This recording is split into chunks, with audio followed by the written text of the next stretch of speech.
চলন্ত ট্রেনে লীরার labour pain উঠল, অথচ তার বাচ্চা প্রসবের ডেটের এখনো 17 দিন বাকি। সে ব্যথায় কুকড়ে রোদ্দুর হিমের হাঁটু চেপে বলল, হিম, যত দ্রুত সম্ভব ডাক্তার নিয়ে আসো, আমি মরে যাচ্ছি। লীরার এক হাত তার শাশুড়িমা ধরে আছে, খসে পড়া আরেক হাত তার শ্বশুরমশাই ধরল। রোদ্দুর তাদের ফ্রন্ট সিটে বসেছিল। সে বসা থেকে দাঁড়িয়ে পড়ল, চিন্তিত কণ্ঠে বলল, চলন্ত ট্রেনে ডক্টর পাবো কোথায় ভাবি? আবার গাইনি বিশেষজ্ঞ লাগবে। তুমি তো বিপদে ফেলে দিলে ভাবি। শুধু বিপদ না, যাকে বলে মহাবিপদ, মহাসাগর, মহাবিশ্ব, মহাসচিব যেমন, তেমনি মহাবিপদ। রোদ্দুরের একমাত্র জননী হাজারা বেগম মুখ থমথমে করে বললেন, অযথা ক্যাসাল পারবি না হিম, ডাক্তার ধরে নিয়ে আয় তো। কত করে বললাম আমাকে প্রাইভেট মেডিকেলে ডাক্তারি পড়াও, শুনলে না তো। এখন এই ক্রিটিক্যাল মোমেন্টে দেখিয়ে দিতাম রোদ্দুর হিমের খেল। রোদ্দুরের বাবা ওসমান আলী অনবরত দোয়া দরুদ পড়ে লীরার মাথায় ফু দিচ্ছেন, কিন্তু তাতে তেমন কাজ হচ্ছে না। লীরার অবস্থা ক্রমে খারাপ হচ্ছে। ওসমান আলী তৃতীয়বারের মতো লীরার মাথায় আল্লাহর কালাম পড়া ফু দিয়ে সামান্য থুতু ছিটালেন। তারপর রোদ্দুরের দিকে ভয়ানক চোখ করে গম্ভীর কণ্ঠে বললেন, বেকুব, আমার চোখের সামনে থেকে দূর হ। তোর মুখ আমি দেখতে চাই না। তোমাদের এই মহাবিপদে রেখে আমি কোথায় যাব বাবা? আমার যে মহাহৃদয়, তুমি বরং আমার মুখ দেখতে না চাইলে আমার মুখের দিকে তাকিও না। সিম্পল। ওসমান আলী বাজখাই গলায় বললেন, আর 2 মিনিট যদি সামনে খাম্বার মতো দাঁড়িয়ে থাকিস, তাহলে তোকে চলন্ত ট্রেন থেকে ফেলে দিব। ধাক্কা দিয়ে ফেলে দিতে না পারলে আমি বাকি জীবনটা ছাগলের মতো ম্যামা করে কাটানোর শপথ করলাম। আমি হলাম ওয়ার্নট ম্যান। অবস্থা বেগতিক দেখে হাজারা বেগমের কপাল কুঁচকে গেল। তিনি কঠোর গলায় বললেন, হিম, তুই এক্ষুনি কেবিনের বাইরে যা, সারা ট্রেনে খোঁজ নে, দেখ কোনো ডাক্তার পাস কিনা।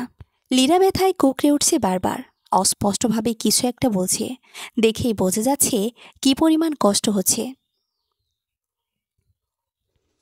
রোদ্দুর দুঃখিত মনে 3বার বলল, আহারে, আহারে, আহারে। তারপর সান্ত্বনার সুরে বলল, সন্তান জন্ম দেওয়া কি কষ্টকর কাজ ভাবি? ভাগ্যিস মেয়ে হয়ে জন্ম হয়নি। তুমি টেনশন করো না, আমি ফু দিয়ে ডাক্তারের সাথে নিয়ে আসছি। একটু কষ্ট করে আমার লক্ষ্মী ভাবি। সে ঝড়ে ভেগে কেবিনের বাইরে এলো। বাইরে থেকে কেবিনের দরজা টেনে দিল। পাশাপাশি 2টি সিটের প্রথম শ্রেণীর স্লিপিং বার্থ টিকিট সংগ্রহ করা ছিল। কথা ছিল, একটাতে হাজারা বেগম, আর একটাতে লীরা যাবে, আর একটাতে রোদ্দুর আর ওসমান আলী যাবে। কিন্তু ট্রেন মাঝপথে আসার পর অনাকাঙ্ক্ষিতভাবে লীরার লেবার পেইন উঠে গেছে। রোদ্দুর পাশের কেবিনটাতে ঢুকলো। ফোনটা পকেট থেকে বের করে তার বড় ভাইকে ফোন করতে নিয়ে শেষ মুহূর্তে সিদ্ধান্ত পাল্টালো।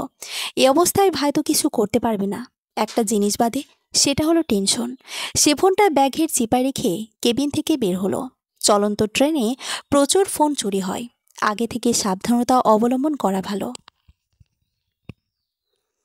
ট্রেনের এক হাত করিডোর ধরে ওঠানামা দরজার কাছে এলো রোদ্দুর। এসি করা বগি হওয়ায় বেশি মানুষ নেই। বন্ধ দরজার কাছে 4জন পুরুষ আর 2জন বয়স্ক মহিলা উদাস ভঙ্গিতে বসে আছে। রোদ্দুরকে দেখে তারা একটু ঘাবড়ে গেল। তাদের ভয় মিশ্রিত চোখের দিকে চেয়ে রোদ্দুর প্রশ্রয়ের হাসি হাসল। কিন্তু কারো মুখভঙ্গির কোনো রূপ বিক্রিয়া ঘটল না, ফলে পরিবর্তন সাধিত হলো না। এদের ভাবভঙ্গি দেখে বোঝা যাচ্ছে কেউ পেশাদার ডাক্তার নয়। তবুও রোদ্দুর একবার জিজ্ঞেস করলো, আপনাদের মধ্যে কেউ কি ডাক্তার আছে? আমার কাছের একজনের লেবার পেইন উঠেছে। লোকগুলো উত্তর দিল না, তবে ক্রমেই তাদের চোখে মুখে বিরক্তি ফুটে উঠেছে। হয়তো এরা লেবার পেইন কি সেটাই জানে না। রোদ্দুর আর সময় ব্যয় করল না, সামনে এগিয়ে গিয়ে পরবর্তী বগিতে জিজ্ঞেস করলো, কিন্তু কোনো ডাক্তার খুঁজে পেল না। তার পরের বগিতে ভিড়ের জন্য ঢুকতেই পারল না। সে উল্টো ঘুরে তাদের বগিতে এলো। অ্যানাউন্সমেন্ট রুমটা খুঁজে বের করতে হবে। সেখানে মাইক্রোস্পিকারে ঝরঝরে কণ্ঠে বলতে হবে, সম্মানিত যাত্রীবৃন্দ, খুবই দুঃখের সহিত জানানো যাচ্ছে যে আমাদের এই চলমান ট্রেনে একটা নারীর লেবার পেইন উঠেছে। তিনি প্রচণ্ড কষ্ট পাচ্ছেন। কোনো ডাক্তার যদি থেকে থাকেন তাহলে অতি সত্বর এসি বগির 13 নম্বর কেবিনে যোগাযোগ করুন। জানিনি তো, যান বাঁচানো ফরজ, তাই দ্রুত যোগাযোগ করুন। এছাড়া আর উপায় নেই। কিন্তু সাদা পোশাকের কোনো অ্যাটেন্ডেন্ট চোখে পড়ছে না, তারা সাহায্য করতে পারত। রোদ্দুর চিন্তিত মুখে কেবিনের দিকে এগোলো। দরজা টেনে খোলার আগেই লীরা ভাবির চিৎকার ভেসিল। হাজারা কান্না মিশ্রিত কণ্ঠে বলছেন, বৌমা, আরেকটু সহ্য করো, আর 2টা স্টেশন পর ট্রেন থামবে, তখন ব্যবস্থা নিব। তার বাবা ওসমান আলী থমথমে গলায় বলেন, হাজু, এক কাজ করি, ইমার্জেন্সি ট্রেন থামিয়ে দেই। কি বলো? রোদ্দুরের বাবা তার মাকে আদর করে হাজু বলে ডাকে। হাজারা থেকে হাজু। ক্লাস 7 থাকতে সে একবার মাকে হাজু বলেছিল। তার মা 13 ঘন্টা ভাত দেয়নি।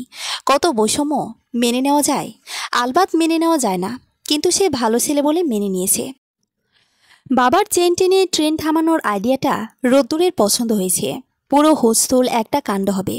সবাই জানবে নবজাতক একজন পৃথিবীতে আসে।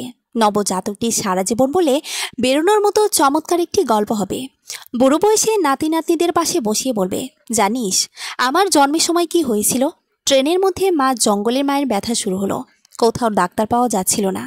আমার কাকু কি করলো জানিস? ইমার্জেন্সি চেন টেনে ট্রেন থামিয়ে দিল। বুঝলি, কাকু খুব সাহসী ছিলেন।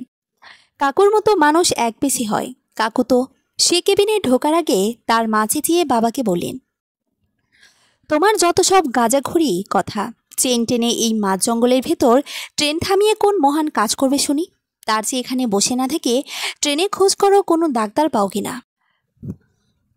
মায়ের কথা বাবা কখনো অগ্রাহ্য করে না। তার মানে বাবা এখন কেবিন থেকে বের হবে। তার আগে রোদ্দুরকে সরে পড়তে হবে। সে দ্রুত করিডোর ধরে সামনে এগোল। বুফে কারের দিকে এগিয়ে দেখা যাক কাউকে পাওয়া যায় কিনা। তাছাড়া তার টেনশনে প্রচণ্ড চা পিপাসা পেয়েছে। পরপর 3 কাপ চা না খেলে মাথার জ্যাম ছাড়বে না। What nonsense! মেয়েলি একটা রাগী কণ্ঠ রোদ্দুরের কানে এসে বাজল। সামনে তাকাতে তার চোখ ছানা বড়া। তার সামনে সাক্ষাৎ ডানা কাটা পরে দাঁড়িয়ে আছে রাগী পরি, যার বিরক্তিতে কপালে দুটো ভাঁজের সৃষ্টি হয়েছে। সেই ভাঁজ দুটো যেন সৌন্দর্য আরও বাড়িয়ে দিচ্ছে। পরিটা চোখ তুলে তাকালো। সঙ্গে সঙ্গে রোদ্দুরের ভেতর স্লথ গতিতে ঝড় হাওয়া বয়ে গেল। তার বুক ধরফর করছে, গলা শুকিয়ে আসছে, শরীর একদম ছেড়ে দিয়েছে, হাত পা অসাড় হয়ে আসছে। হার্টের প্রতিটি বিটে যেন তুমুল বেগে শব্দ সৃষ্টি হচ্ছে। সে বুকের বাঁ পাশে হাত চেপে বিড়বিড় করে বলল, ও মাই গড! ততক্ষণে মেয়েটা জামা ছেড়ে বিরক্তি ঝরা কণ্ঠে বলে উঠল, পেছন থেকে পুলিশ ধাওয়া করেছে। চোরের মতন দৌড়াচ্ছেন কেন? 10 মিনিটস দাঁড়িয়ে থেকে চা কিনলাম, আর আপনি 2 সেকেন্ডে সেটা ঢেলে দিলেন। রোদ্দুরে টনক নড়ল। তার সামনের পরিটার বিরক্তির কারণ বুঝতে পারল। অসাবধানতা বশত মেয়েটার সাথে তার ধাক্কা লেগেছে, যার কারণে তার হাতের 1 টাইম চায়ের গ্লাস সলকে সব চায় ঢেলে গেছে। মেয়েটাকে রোদ্দুরের মনে ধরেছে, শুধু ধরেনি, সুপার গ্লুর মতো আটকে গেছে। রোদ্দুরের কণ্ঠে মধু ঢেলে বলল, মন প্রাণ ঢেলে সরি বলছি। আমি এক্ষুনি আপনাকে 20 কাপ চা দিচ্ছি। লাগবে না। এই চোখ দুটো দেখে চলার জন্য দিয়েছে। নেক্সট টাইম থেকে তার যথাযথ ব্যবহার করবেন। রোদ্দুর মন্ত্রমুগ্ধের মতো মেয়েটার দিকে চেয়ে আছে। কণ্ঠে ভালোবাসা নিবেদন করে বলল, আমি তো তাই করছি, চোখের যথাযথ ব্যবহার করছি। মেয়েটার চোখের দৃষ্টি শকুনের মতো তীক্ষ্ণ হলো। এক পলক রোদ্দুরের পা থেকে মাথা পর্যন্ত পরক করে বিড়বিড় করে বলল, সাইকো। মেয়েটা চলে যেতে উদ্যত হতেই রোদ্দুরের মনে পড়ল, মেয়েটার নাম তো জানা হলো না। ম্যারিড কিনা সেটাও জানতে হবে। সরাসরি জিজ্ঞেস করবে? নিশ্চিত বলবে না। সে হঠাৎ একগাল হেসে বলল, আরে ম্যাডাম, আপনাকে স্যার ডাকছে। রোদ্দুর স্পষ্ট বুঝতে পারছে মেয়েটার ভ্রুযুগল কুঁচকে যাচ্ছে। সে কুচকানো চোখে মুখে বলল, কোন স্যার? হে, আপনার হাজব্যান্ড। ওদিকে দাঁড়িয়ে দেখলাম। আমাকে বলল আপনাকে ডাক দিতে। তাড়াহুড়ো করে আসতে ধাক্কা লেগে গেল। Sorry for that. আপনি আমার অ্যাটেনশন পাওয়ার চেষ্টা করছেন, সেটা বেশ বুঝতে পারছি। তার জন্য এত মিথ্যে বলতে হবে? ফর ইউর কাউন্ট ইনফরমেশন, আমি আনম্যারিড। Good bye. মেয়েটা ঘুরে দাঁড়ানোর আগেই রোদ্দুর ঝটপট বলল, কিন্তু আমি তো মিথ্যে বলছি না madam. I am damn sure একটা টাক মাথার মোটাসোটা লোক আপনাকেই ডাকছে। আপনার নাম বন্যা না? আপনার হাজবেন্ড আদর করে ব্যাং বলে ডাকে। পানিতে যার বসবাস। বন্যা আমাদের বাসার কাজের মেয়েটির নাম। 1988 সালের বন্যায় তার জন্ম বলে বন্যা নাম রেখেছে তার মা। আমার বাবা শর্ট ফর্মে তাকে বোন বলে ডাকে। আমি ওহি, অজান্তা ওহি। আই উইশ আমাদের আর দেখা না হোক। রোদ্দুরকে পরম হেলাফেলা করে পাশ কাটিয়ে অহি নামক মেয়েটা চলে গেল। রোদ্দুর এক দৃষ্টিতে সেদিকে চেয়ে রয়েছে। সে মুচকি এসে মনে মনে বলল, অজান্তা আমার বোকা পড়ি।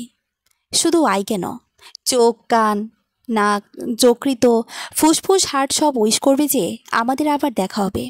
ওহি রোবটের মতো মেপে মেপে পা ফেলে সামনে এগিয়ে যাচ্ছে। কিছু দূর এগিয়ে যেতে রোদ্দুরের মস্তিষ্ক খোলাসা হলো। ওহি নামক মেয়েটার গায়ে তো সাদা অ্যাপ্রন, তার মানে নিশ্চিত ডাক্তার। ধুর, ভাবির কথা বেমালুন ভুলে গেছে। সে এক দৌড়ে ওহির কাছে গিয়ে সাদা অ্যাপ্রনের নিচের অংশ টেনে ধরল। হড়বড় করে বলল, ডক্টর, মিস অজান্তা ওহি, আমার লেবার পেইন উঠেছে। প্লিজ বাঁচান ডক্টর। অহিম বিস্ফোরিত নয়নে রোদ্দুরের পেটের দিকে তাকালো। চোখ সরিয়ে অ্যাপ্রনের নিচের অংশ হাত থেকে একটানে ছাড়িয়ে নিল। বিস্ময় মাখা গলায় বলে উঠল, কে উঠেছে? লেবার পেইন ডক্টর, প্লিজ একটু হেল্প করুন। লেবার পেইন কখন ওঠে জানেন? রোদ্দুর কয়েক সেকেন্ড স্থির দৃষ্টি নিক্ষেপ করলো। পরক্ষণে দুহাতে নিজের পরনের মেরুন রঙের শার্টটা কলার উঁচু করলো। গোটানো হাতায় আরেকবার ছুঁয়ে দিল। ডান হাতে মাথার পরিপাটি চুলগুলো আরেকবার ব্রাশ করে বলল, অজান্তা, আপনি কিন্তু আমায় আন্ডারস্টিমেট করছেন। আমি কে সে বিষয়ে আপনার কোনো আইডিয়া আছে আপনার? না, নেই। আমি হলাম এই পৃথিবীর সবচেয়ে হার্ড সাবজেক্ট। আমাকে ধারণ করা এত সহজ নয়। সূত্রের সহজ ও বিকল্প পদ্ধতি অনুসিদ্ধান্তের মতো আমার একটা সহজ রূপ আছে। সেটা হলো আমি একজন সফল সফটওয়্যার ইঞ্জিনিয়ার। চুয়েট থেকে 3rd ডিভিশনে পাশ করেছি। এই রোদ্দুর হিমের কাজ পছন্দ না বলে কোনো জব করছি না। রোদ্দুর হিম, রাইট? লেবার পেইন কখন উঠে বলেন, আমি জানি না, জানতে চাই। Delivery pain. ওহি নিজের মুখে হাত রাখল। স্বাভাবিক কণ্ঠে বলল, তাহলে কোন চুক্তিতে বলছেন আপনার লেবার পেইন উঠেছে? আপনি মা হতে চলেছেন? রোদ্দুর অবাক কণ্ঠে বলল, মিস অজান্তা ওহি, আপনি কি মানসিকভাবে সুস্থ? আমার তো মনে হচ্ছে না। আমি মা হব কেন? বিয়েই তো করিনি। তাছাড়া বিয়ে করলে বড়জোর বাবা হব। মা তো হবে আপনার মতো কোনো নারী। তাহলে বললেন যে আপনার লেবার পেইন উঠেছে? নাউজুবিল্লাহ, আমি তো বললাম আমার ভাবির লেবার পেইন উঠেছে। আপনি ভুল শুনেছেন। তাই বলে এতটা ভুল? আচ্ছা, বাদ দিলাম। আপনি প্লিজ এবার আমার সাথে আসুন। অহি সন্দেহের দৃষ্টিতে রোদ্দুরের দিকে তাকালো। ছেলেটাকে স্বাভাবিক মনে হচ্ছে না। চালচলন, কথাবার্তা ভয়ানক সন্দেহজনক। সে আর মাথা ঘামালো না। রোদ্দুরকে সম্পূর্ণ ইগনোর করে সামনে এগিয়ে যেতে রোদ্দুর আবার সাদা অ্যাপ্রনের নিচের অংশ টেনে ধরল। ওহি বিরক্ত নিয়ে বলল, আপনি তো ভারী অসভ্য। টানাটানি করছেন কেন? ছাড়ুন বলছি। রোদ্দুর চোখে মুখে অসহায়ত্ব ফুটে বলল, ভাবির অবস্থা ক্রমেই খারাপ হয়ে যাচ্ছে। আমার একটিমাত্র ভাইয়ের একটিমাত্র বউ। আপনি প্লিজ আসুন। এই একটু দূরে 13 নম্বর কেবিনে পেশেন্ট। আমি আপনার কথা বিশ্বাস করি না। আপনি একটা কিন্তু পার, অর্থাৎ বাটপার। বুঝতে পেরেছেন? আমি সত্যি বলছি ডক্টর। এবার কিন্তু আপনাকে জোর করে নিয়ে যাব। অহে বিষয়ে কিং কর্তব্যবিমূঢ় হয়ে গেল। সে না গেলে তুলে নিয়ে যাবে। এই ভরা ট্রেনে আনুমানিক 700 যাত্রীদের মাঝ থেকে তাকে জোরপূর্বক তুলে নিয়ে যাওয়ার হুমকি দিচ্ছে। সে এক ঝটকায় অ্যাপ্রন টেনে ঘুরে দাঁড়ালো। রোদ্দুর লম্বা একটা দম নিল, থুতু ছিটিয়ে বুকে ফু দিল। সে এখন সাংঘাতিক একটা কর্ম করবে, খুবই সাংঘাতিক। ট্রেনের লম্বা করিডোরের দুই পাশে সে নজর বলালো। কাউকে চোখে পড়ছে না। অতপর সে দ্রুত কয়েক পা এগিয়ে গিয়ে হ্যাচকাটা নিয়ে ওহিকে নিজের দিকে ঘোরালো। ওহির বিস্ময় মিশ্রিত মুখের দিকে না তাকিয়ে এক ঝটকায় তাকে কোলে তুলে নিল। তারপর দিল ভৌদর। মনে মনে উল্টো কাউন্ট শুরু করলো। তার হিসেব মতে মেয়েটার বিস্ময় ভাব কাটতে 10 থেকে 12 সেকেন্ড লাগবে। তারপর সে চিৎকার করবে। তার চিৎকার করার আগেই লীরা ভাবির কেবিনে পৌঁছাতে হবে। কেবিনে পেশেন্ট দেখে এই মেয়ের সব ভুল ভেঙে যাবে। সে মনে মনে কাউন্ট ডাউন শুরু করলো। 8, 7, 6, 5, 4, 3। কেবিনের দরজা খোলার আগেই ঠাস করে রোদ্দুরে গালে চড় পড়ল। থাপ্পড় খেয়ে ভয়ানক চমকে উঠল সে। বিস্ফোরিত নয়নে তার দুহাতের মাঝে শায়িত অবস্থায় থাকা অহির দিকে তাকালো। অহির চোখ দিয়ে আগুনের হলকা বের হচ্ছে, যার একটুখানি আছে রোদ্দুরের ভেতরটা ফুঁড়ে ছারখার হয়ে গেল। নিজেকে সামলে সারা সারাভাবে বলল, অজান্তা, আপনি আমার কোলে উঠে থাপড় মারলেন। তাছাড়া কি করব? বাবু বাবু বলে গলা জড়িয়ে ধরব? এক্ষুনি নিচে নামান বলছি। নেহায়েত আমার হাত দুটো বন্দি বলে বেঁচে গেলেন, না হলে আপনার গালেও দুটো পড়ত। থাপ্পড় নয়, চুমো। বলে রোদ্দুর অপেক্ষা করল না। হাত দুটো ঢিলে ধরে ছেড়ে দিতে ওহে ভয়ার্থক চেহারায় গলা জড়িয়ে ধরল। শেষ মুহূর্তে রোদ্দুর ধরে ফেলল। তার ঠোঁটের কোণে লেগে থাকা হাসিটুকু সারা মুখে বিস্তৃত হলো। সে এক পায়ে কেবিনের দরজা ঠেলে ভেতরে ঢুকল। অহিকে নামিয়ে দিয়ে সে এক নিঃশেষে বলল, মা, ভাবি, ডক্টর নিয়ে এসেছি। আমি বাইরে অপেক্ষা করছি, কিছু লাগলে অবশ্যই জানাবে। রোদ্দুর দ্রুত বাইরে বের হয়ে দরজা টেনে লাগিয়ে দিল। দরজার সাথে পেট লাগাতে তার হাত পা নিস্তেজ হয়ে আসলো। শ্বাস প্রশ্বাস দ্রুত থেকে দ্রুততর হচ্ছে। সে বুকে হাত চেপে পা টান টান করে ফ্লোরে বসে পড়ল। চোখ বন্ধ করে দীর্ঘ সময় নিয়ে ফুসফুস ভরে শ্বাস নিল। মেয়েটাকে কোলে তোলার পর থেকেই তার দম বন্ধ হয়ে আসছিল। কি এক অসহ্যকর ছোঁয়া, দম বন্ধ করা অনুভূতি। মেয়েটাকে শুয়ে দেওয়ার পরও কি সে বেঁচে আছে? এই অনেক, আপনি কি অসুস্থ? রোদ্দুর মাথা তুলে তাকিয়ে দেখল সাদা পোশাকের অ্যাটেন্ডেন্ট, বাম হাতে একটা নোটপ্যাড, ডান হাতে কালো কলম, কলমের হেড নেই। সে ছন্নছাড়া দৃষ্টি মেলে বলল, আমাকে কি দেখে অসুস্থ মনে হচ্ছে ব্রাদার? এভাবে পা ছড়িয়ে বসে আছেন কেন? এখানে বসে থাকা যাবে না, এগুলো নিয়ম বহির্ভূত। স্পেশাল কেবিন এগুলো, সরে যান। রোদ্দুর উঠে দাঁড়ালো, অ্যাটেন্ডেন্টের দিকে চেয়ে বলল, ব্রাদার, এই দুটো কেবিনে আমি পরিবার নিয়ে যাচ্ছি, তাহলে বাইরে কেন এভাবে? লোকটার দৃষ্টি শুরু হচ্ছে। রোদ্দুর হেলাফেলা করে কিছু বলার চেষ্টা করতেই কেবিনের দরজা একটুখানি খুলে গেল। ভেতরে অহির ভয়ের মুখ দেখা গেল। সে ফ্যাসফেসে গলায় বলল, মিস্টার রোদ্দুর, এই বরাবর যান, গিয়ে 19 নাম্বার কেবিনে নক করুন। মধ্যবয়স্কের এক লোক বের হবে, আমার বাবা উনি। ওনাকে গিয়ে বলুন যে আমার ডাক্তারি ব্যাগটা এক্ষুনি দরকার, দিতে রাজি না হলে বাবাকে সাথে করে নিয়ে আসবেন। দ্রুত যান। রোদ্দুর মাথা নেড়ে ছুট লাগালো। অহি অ্যাটেন্ডেন্টের দিকে চেয়ে গম্ভীর কণ্ঠে বলল, একটা ঘটনা ঘটে গেছে। এই কেবিনে একজন অন্তঃসত্ত্বা মেয়ে যাচ্ছিল। আকস্মিকভাবে তার ডেলিভারি পেইন উঠেছে, রোগীর পানি ভাঙা শুরু হয়ে গেছে, মিনিট 20 মধ্যে বাচ্চা হবে। আপনি কি এই রুমের এসিটা বন্ধ করে দিতে পারবেন? অ্যাটেন্ডেন্ট মাথা চুলকে বলল, ম্যাডাম, এটা সরকারি ট্রেন, কোনো জিনিসের ইয়ত্তা নেই। ট্রেনের বেশ কিছু কেবিনের রিমোট কন্ট্রোল নেই, অটো চলে, তবু আমি ব্যবস্থা করছি। লোকটা চলে যেতে অহি দরজা আটকে দিল। সে এগিয়ে গিয়ে লীরা নামক মেয়েটাকে ফ্লোরে আছড়া করে রাখল। ডেলিভারিতে তেমন জটিলতা দেখা যাচ্ছে না, তবু তার হাত পা কাঁপছে, গলা শুকিয়ে আসতে চাইছে। সে মনকে নিয়ন্ত্রণ করার চাবিকাঠি মস্তিষ্ককে দিয়ে দিল। ঝরঝরে গলায় বলল, আন্টি, কিছু এক্সট্রা কাপড় বের করুন। হাজেরা পাশ থেকে লাগেজ টেনে তার বেশ কিছু নতুন শাড়ি বের করে দিল। পানির বোতলটা পাশে ছিল। ওহি সেটার মুখ খুলে রাখল। কেবিনের দরজায় টোকা পড়েছে। সে এক হাত বাড়িয়ে নিজের কালো চামড়ার ব্যাগটা ভেতরে টেনে নিল। প্রয়োজনীয় জিনিস বের করে লীরার পা উঁচু করে ধরল। লীরার চোখ মুখ ব্যথায় নীল হয়ে গেছে, মুখ দিয়ে অস্ফুট শব্দ করছে, নিজেকে ভেঙে চুরিয়ে নতুন করে গড়ছে যেন। হঠাৎ এক আর্তচিৎকার দিয়ে নিস্তেজ হয়ে গেল সে। পেশেন্টের সঙ্গে শিশুর সংযোগ বিচ্ছিন্ন হয়েছে, এখনও নিঃশ্বাস প্রশ্বাস নেওয়া শুরু হয়নি। ওহি শিশুটির পিঠে ছোট একটা থাবা দিল। তৎক্ষণাৎ শিশুটি কাঁদতে শুরু করলো, যেন তেন কান্না নয়, গগনবিদারী চিৎকার। তার ফুসফুস সচল হয়েছে, মারাত্মক সুন্দর পৃথিবীতে সে প্রবেশ করলো। কত না বিস্ময় তার চোখে। খুশিতে ওহির চোখ ভিজে উঠল। তার ইন্টার সহ 1.5 বছরের ডাক্তারি জীবনে এত খুশি কোনোদিন হয়নি। অপার আনন্দ নিয়ে সে শিশুটিকে বলল, অনিন্দ সৌন্দর্যের এই পৃথিবীতে তোমায় স্বাগতম little angel, welcome. Osman Ali বেকায়দায় পড়েছেন। এই মুহূর্তে তাকে পৃথিবীর সবচেয়ে অসহায় মনে হচ্ছে। ভেতরে ভেতরে ছটফটের চরম পর্যায়ে পৌঁছে গেছেন তিনি, কিন্তু কিছু করতে পারছেন না। চোখের সামনে যেন সর্ষে ফুল দেখছেন। তিনি ঝপ করে বফে কারের বেঞ্চে বসে পড়লেন। তার মূলত দুটো সমস্যা দেখা দিয়েছে। প্রথম সমস্যা হলো অজু করার পানি পাচ্ছে না। লীরার একটা ফুটফুটে মেয়ে হয়েছে, লীরাও সুস্থ আছে। সেই উপলক্ষে তিনি শুকরানার নামাজ আদায় করলেন, অথচ অজুর পানি মিলছে না। দুপুরের দিকে বিমানবন্দর স্টেশন থেকে অজু করে তিনি ট্রেনে উঠেছিলেন। তাদের উদ্দেশ্য খুলনা। পথে মধ্যে তিনি অজুর কথা ভুলে রোদ্দুরকে মনে মনে বিশ্রী ভাষায় গালি দিয়েছেন। গালি দেওয়ার পরও অজু থাকার কথা না। দ্বিতীয় সমস্যা হলো ট্রেন চলছে এলোমেলো গতিতে, সর্পপথ পদক্ষেপ অনুসরণ করে, কখনো উত্তর দিকে তো কখনো দক্ষিণ দিকে। একটু পরপর বাঘ ঘুরছে, কিন্তু কেবলা হলো পশ্চিম দিকে। এখন তার মনে খটকা লাগছে কোন দিক হয়ে নামাজ আদায় করবে। মনে মনে নিজেকেও জঘন্য একটা গালি দিলেন তিনি। এই বিষয়ে আগে থেকে হাদিস জেনে রাখা উচিত ছিল, অথবা মসজিদের বড় ইমামের থেকে জেনে স্মরণে রাখা উচিত ছিল। এত বড় উচিত কাজ না করার জন্য নিজেকে ঠাস করে থাপ্পড় মারতে ইচ্ছে করছে। আরে, ওসমান আলী যে চা খাচ্ছে নাকি? ওসমান আলী চোখ তুলে তাকিয়ে দেখলেন তার চেয়ে একটু বয়স্ক এক লোক কিছুটা কুঁজো হয়ে দাঁড়িয়ে আছে। লোকটির মুখ হাসি হাসি, মাথায় সম্পূর্ণ চুল সাদা, গায়ে ধবধবে পাজামা পাঞ্জাবি। তাকে অনেকটা মনি ঋষিদের মতোই লাগছে।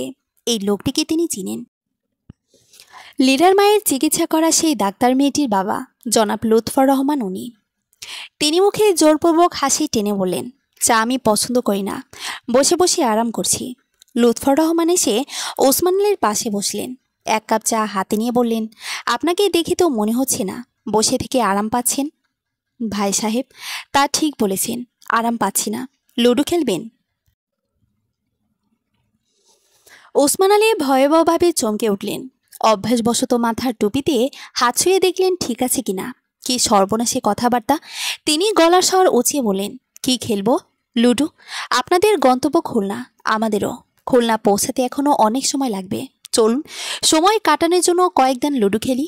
আপনি চলন্ত ট্রেনে লুডো কোথায় পেলেন? লুৎফর রহমান চায়ের কাপে পরপর কয়েক চুমু দিলেন। মুখ দিয়ে সহানুভূতির শব্দ করে বললেন, আমার মেয়ে অহির কাজ। যে কোনো জার্নিতে সে লুডো নিয়ে যাবে এবং বাপ মার সমস্ত পথে কয়েক দফা লুডো খেলা তার অভ্যাস। তা খেলবেন ভাই সাহেব? ওসমান আলী উত্তর দিলেন না। তার গা ম্যাজ ম্যাজ করছে। পাশের এই বুড়োটাকে অসহ্য লাগছে। একে অবশ্য বুড়ো বলা চলে না, কারণ সে নিজেও যে বুড়ো হয়ে যাচ্ছেন। ফুটো বেলুনের মতো একের পর এক বছরগুলো চুপসে যাচ্ছে। পাশের ভদ্রলোককে বুড়ো বলার জন্য তিনি মনে মনে তওবা কাটলেন। রোদ্দুর গভীর আগ্রহ নিয়ে ধারালো কিছু খুঁজছেন। এই মুহূর্তে ছুরি টাইপের ধারালো কিছু তার খুবই প্রয়োজন, তবে মানুষ খুন বা কাউকে আঘাত করার জন্য নয়, নিজেকে আঘাত করার জন্য। ডক্টর অজান্তা ওহি তাকে একদমই পাত্তা দিচ্ছে না। তার থেকে পাত্তা আদায় করার জন্য এই মুহূর্তে তার নিজেকে একটু রক্তাক্ত করা প্রয়োজন। নিজের ব্যাগটা সে উল্টে পাল্টে ফেল। ধারালো কিছু চোখে পড়ল না। ভীষণ মর্মাহত হলো সে। কিছুক্ষণ ইতিউতি করতে ব্যাগের ছোট্ট চেইনে থাকা রেজারের দিকে তার নজর পড়ল। খুশি মনে সেটা হাতে নিয়ে ডান হাতের শাহাদত আঙ্গুলের ডগার কাছে নিল। সঙ্গে সঙ্গে তার বুকের ভেতর ছ্যাদ করে উঠল। এভাবে ভালো ত্বক কেটে ফেলবে? সে তো ব্যথা একদম সহ্য করতে পারে না। কি মুশকিল! কিন্তু অহির পাতা তার চাই চাই। চোখ বন্ধ করে সে আঙ্গুলের ডগায় একটা টান দিল। অতপর রেজারটা ঢিল দিয়ে ফেলে রেখে অহির কেবিনের দিকে ছুট লাগালো। কেবিনের দরজা টেনে বিড়বিড় করে বলল, অজান্তা আমার হাত উড়ে গেছে, কবজি থেকে খসে পড়েছে, মরে গেলাম। ওহি সবেমাত্র বোতল খুলে পানি মুখে দিয়েছিল। রোদ্দুরের এমন চিৎকারে তার কাশি উঠে গেল। পানি ছড়িয়ে ছিটে যাওয়ার অবস্থা। মুখে হাত রেখে কাশি দিতে রোদ্দুর তড়িঘড়ি করে এগিয়ে গেল। চিন্তিত কণ্ঠে বলল, অজান্তা ঠিক আছো তুমি? শ্বাস নাও, লম্বা করে শ্বাস নাও। রোদ্দুর ভয়ে ভয়ে বাম হাতটা ওহির মাথার উপর রাখল। সঙ্গে সঙ্গে ওহি হাত ছড়িয়ে দিল। নিজেকে ধাতস্থ করে বোতলের সিপি খুলল। আশেপাশে চোখে পড়ল না, হয়তো ছিটকে কোথাও পড়েছে। সে বোতলটা কাত করে রেখে বিরক্ত গলায় বলল, এমন তর্জন গর্জনের মানে কি? রোদ্দুরের মনে পড়ল হঠাৎ। সে সঙ্গে সঙ্গে চোখ বন্ধ করে বলল, ডক্টর, আমার ডান হাতের আঙ্গুল কেটে গেছে, রক্তে পুরো পৃথিবী ভেসে গেল, প্লিজ কিছু একটা করুন। অহির কপাল কুঁচকে গেল। রোদ্দুর ডান হাত বাড়িয়ে সামনে দাঁড়িয়ে আছে। তার দু চোখ বন্ধ, মুখে ভয়ের ছাপ স্পষ্ট। অহি মুখ থেকে চোখ সরিয়ে হাতের দিকে তাকালো। সবগুলো আঙ্গুল অক্ষত মনে হচ্ছে। রক্ত তো দূরের কথা, কাটা ছেঁড়ার চিহ্ন পর্যন্ত চোখে পড়ছে না। সে আরেক নজর গভীর দৃষ্টি নিক্ষেপ করে বলল, আপনার রক্তে পুরো পৃথিবী ভেসে যাচ্ছে, অথচ আমি ভাসছি না কেন? এক ফোঁটা রক্ত তো চোখে পড়ছে না। সে কি? প্রচণ্ড জ্বালাপোড়া করছে। শাহাদত আঙ্গুলের অস্তিত্ব টের পাচ্ছি না। ওটাও কি ছিঁড়ে পড়ে গেছে অজান্তা? জি না, আঙ্গুল আঙ্গুলের জায়গাতেই আছে। আপনি এবার আসতে পারুন। রোদ্দুর আশাহত গলায় চোখ খুলল। সন্দেহ নিয়ে আঙ্গুলটা চোখের সামনে নিল। সত্যি তো, ব্লাড বের হচ্ছে না। একটুখানি কেটে সাদা ত্বক বের হয়েছে শুধু, রক্তনালী পর্যন্ত পৌঁছায়নি। সে মনে মনে নিজেকে জঘন্য একটা গালি দিল। সত্যি বেকুব সে। সামান্য হাত ঠিকমতো কাটতে পারল না। সে বিড়বিড় করে বলল, ছি, রোদ্দুরহীন সেই মনীয়। অহির অগোচরে সে চোখ বন্ধ করে হাতের আঙ্গুলে দিল চাপ। সে এখন টিপে রক্ত বের করবে। একটু পর হাতটা পরক করে রক্তের অস্তিত্ব দেখেই ধপ করে অহির পাশে বসে পড়ল। হাতটা অহির দিকে দিয়ে বলল, অজান্তা, এই দেখো কতখানি কেটে গেছে। তুমি এত নিষ্ঠুর কেন? এই ক্ষতটুকু সারতে কমসে কম 1 বছর সময় লাগবে। এই 1 বছর আমার আঙ্গুলের দায়িত্ব কে নেবে? তুমি। তুমি এর চিকিৎসা করবে। আপনি আমাকে তুমি তুমি করে কেন বলছেন মিস্টার রোদ্দুরহীন? রোদ্দুর কোনো কথা খুঁজে পেল না। অহি দরজার দিকে তাকালো। দরজা খোলা, রুমের এসি বন্ধ। মুখলিসুর রহমান নামের সেই অ্যাটেন্ডেন্ট 13 নম্বর কেবিনের এসি বন্ধ করতে গিয়ে সমস্ত ট্রেনের স্পেশাল কেবিনগুলোর এসি বন্ধ করে দিয়েছে। এতক্ষণ শীতের জন্য কেবিনে থাকা যাচ্ছিল না। যার দারুণ শীত নিবারণের জন্য সে এতক্ষণ অ্যাপ্রন পরেছিল, এখন আবার গরমে থাকা যাচ্ছে না। অ্যাপ্রনটা গায়ে থেকে খুলতে নিতে রোদ্দুরকে দেখে থেমে গেল অহি। এক পলক তার দিকে চেয়ে বলল, বেরিয়ে যান রুম থেকে। রোদ্দুরের গলা খুসখুস করছে। অহিকে ইমপ্রেস করার জন্য যত ধরনের কথা সাজিয়ে রেখেছিল সব ভোলাটাইলের মতো নিঃশেষ হয়ে গেছে। সে আর কথা খুঁজে পাচ্ছে না। তাছাড়া মেয়েটা থেকে এতটা দূরত্ব বজায় রাখার পুরো বুকের ভেতর ঝড় উঠে গেছে।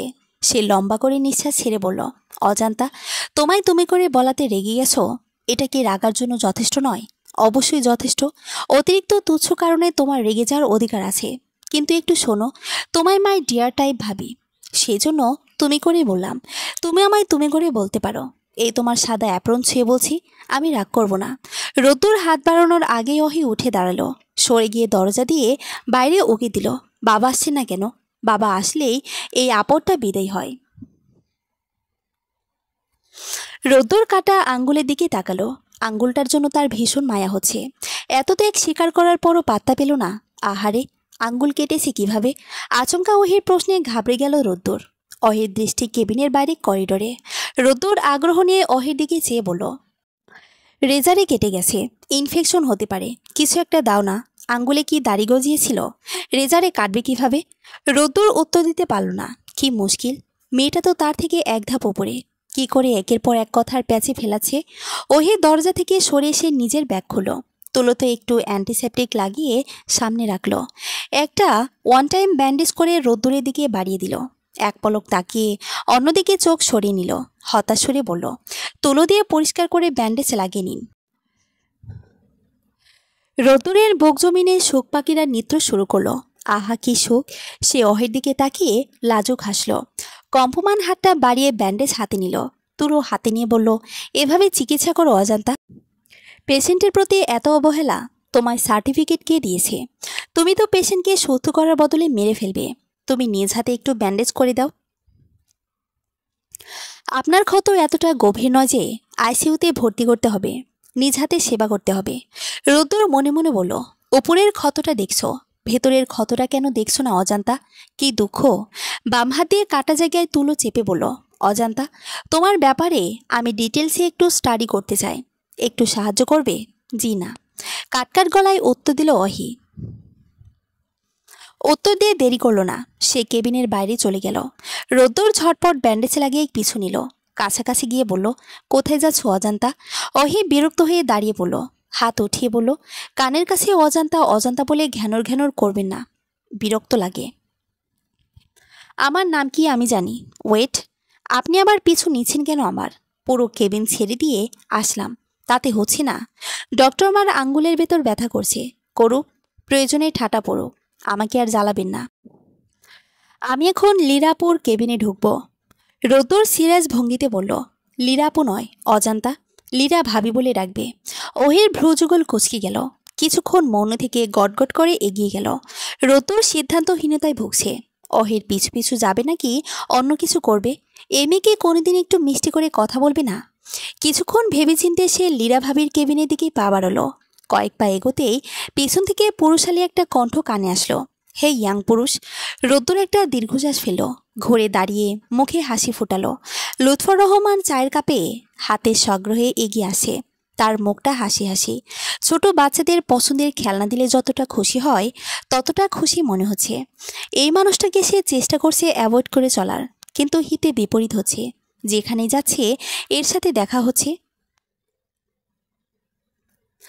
লোকটা প্রয়োজনের চেয়ে অতিরিক্ত কথা বলে। একটা অতিরিক্ত মেনে নেওয়া যায়, অতিরিক্ত স্কয়ার মেনে নেওয়া যায়, কিন্তু অতিরিক্ত কিউব কিছুতে মেনে নেওয়া যায় না। হবু শ্বশুরমশাই বলে সে মেনে নিচ্ছে। ইয়াং পুরুষ, কোথায় যাচ্ছ? লুৎফর রহমান কাছে এগিয়ে এসেছেন। রোদ্দুর মুখে জোরপূর্বক হাসি টেনে বলল, কোথাও না আঙ্কেল, এমনিতেই করিডোরে হাঁটাহাঁটি করছি। এমনিতে তো কোনো কিছু ঘটে না পৃথিবীতে। এমনি বলতে কোন ওয়ার্ড বিজ্ঞানের ভাষায় খুঁজে পাবে না তুমি। নিউটনের ক্লাসিক্যাল মেকানিক্স বলে কার্যকারণ সারা পৃথিবীতে কিছু ঘটে না। অর্থাৎ তুমি যে করিডোর ধরে হাঁটাহাঁটি করছো তারও উপযুক্ত কারণ আছে। এই যে আমি চা খাচ্ছি তারও কারণ আছে। জি, ঠিক বলেছেন। লুৎফর রহমান এক চুমুক চা মুখে দিয়ে মাংস কামড়ানোর মতো কামড়ে কামড়ে খেলেন। তারপর বললেন, এসো কেবিনে বসি। অহিনেই ভেতরে। নিতান্ত অনিচ্ছায় রোদ্দুর লুৎফর রহমানের পিছু পিছু কেবিনে ঢুকল। গিয়ে ওহি যে জায়গাটাতে বসেছিল সেখানে বসলো। লুৎফর রহমান ব্যাগ থেকে সিগারেট বের করে ধরালেন। একটা টান দিয়ে বললেন, এতক্ষণ এসি থাকার কারণে সিগারেট ধরাতে পারছিলাম না। এসি বন্ধ হয়ে গিয়ে ভালোই হয়েছে। কি বলো? জি, ভালো হয়েছে। তুমি একটা সিগারেট খাবে? না, আমার সাথে ফর্মালিটিজের দরকার নেই ইয়াং পুরুষ। No need. এখন আমরা লুডো খেলবো। রোদ্দুর হকচকিয়ে গেল। সাথে নিশ্চিত হলো যে মানুষটার মাথায় গোলমাল আছে।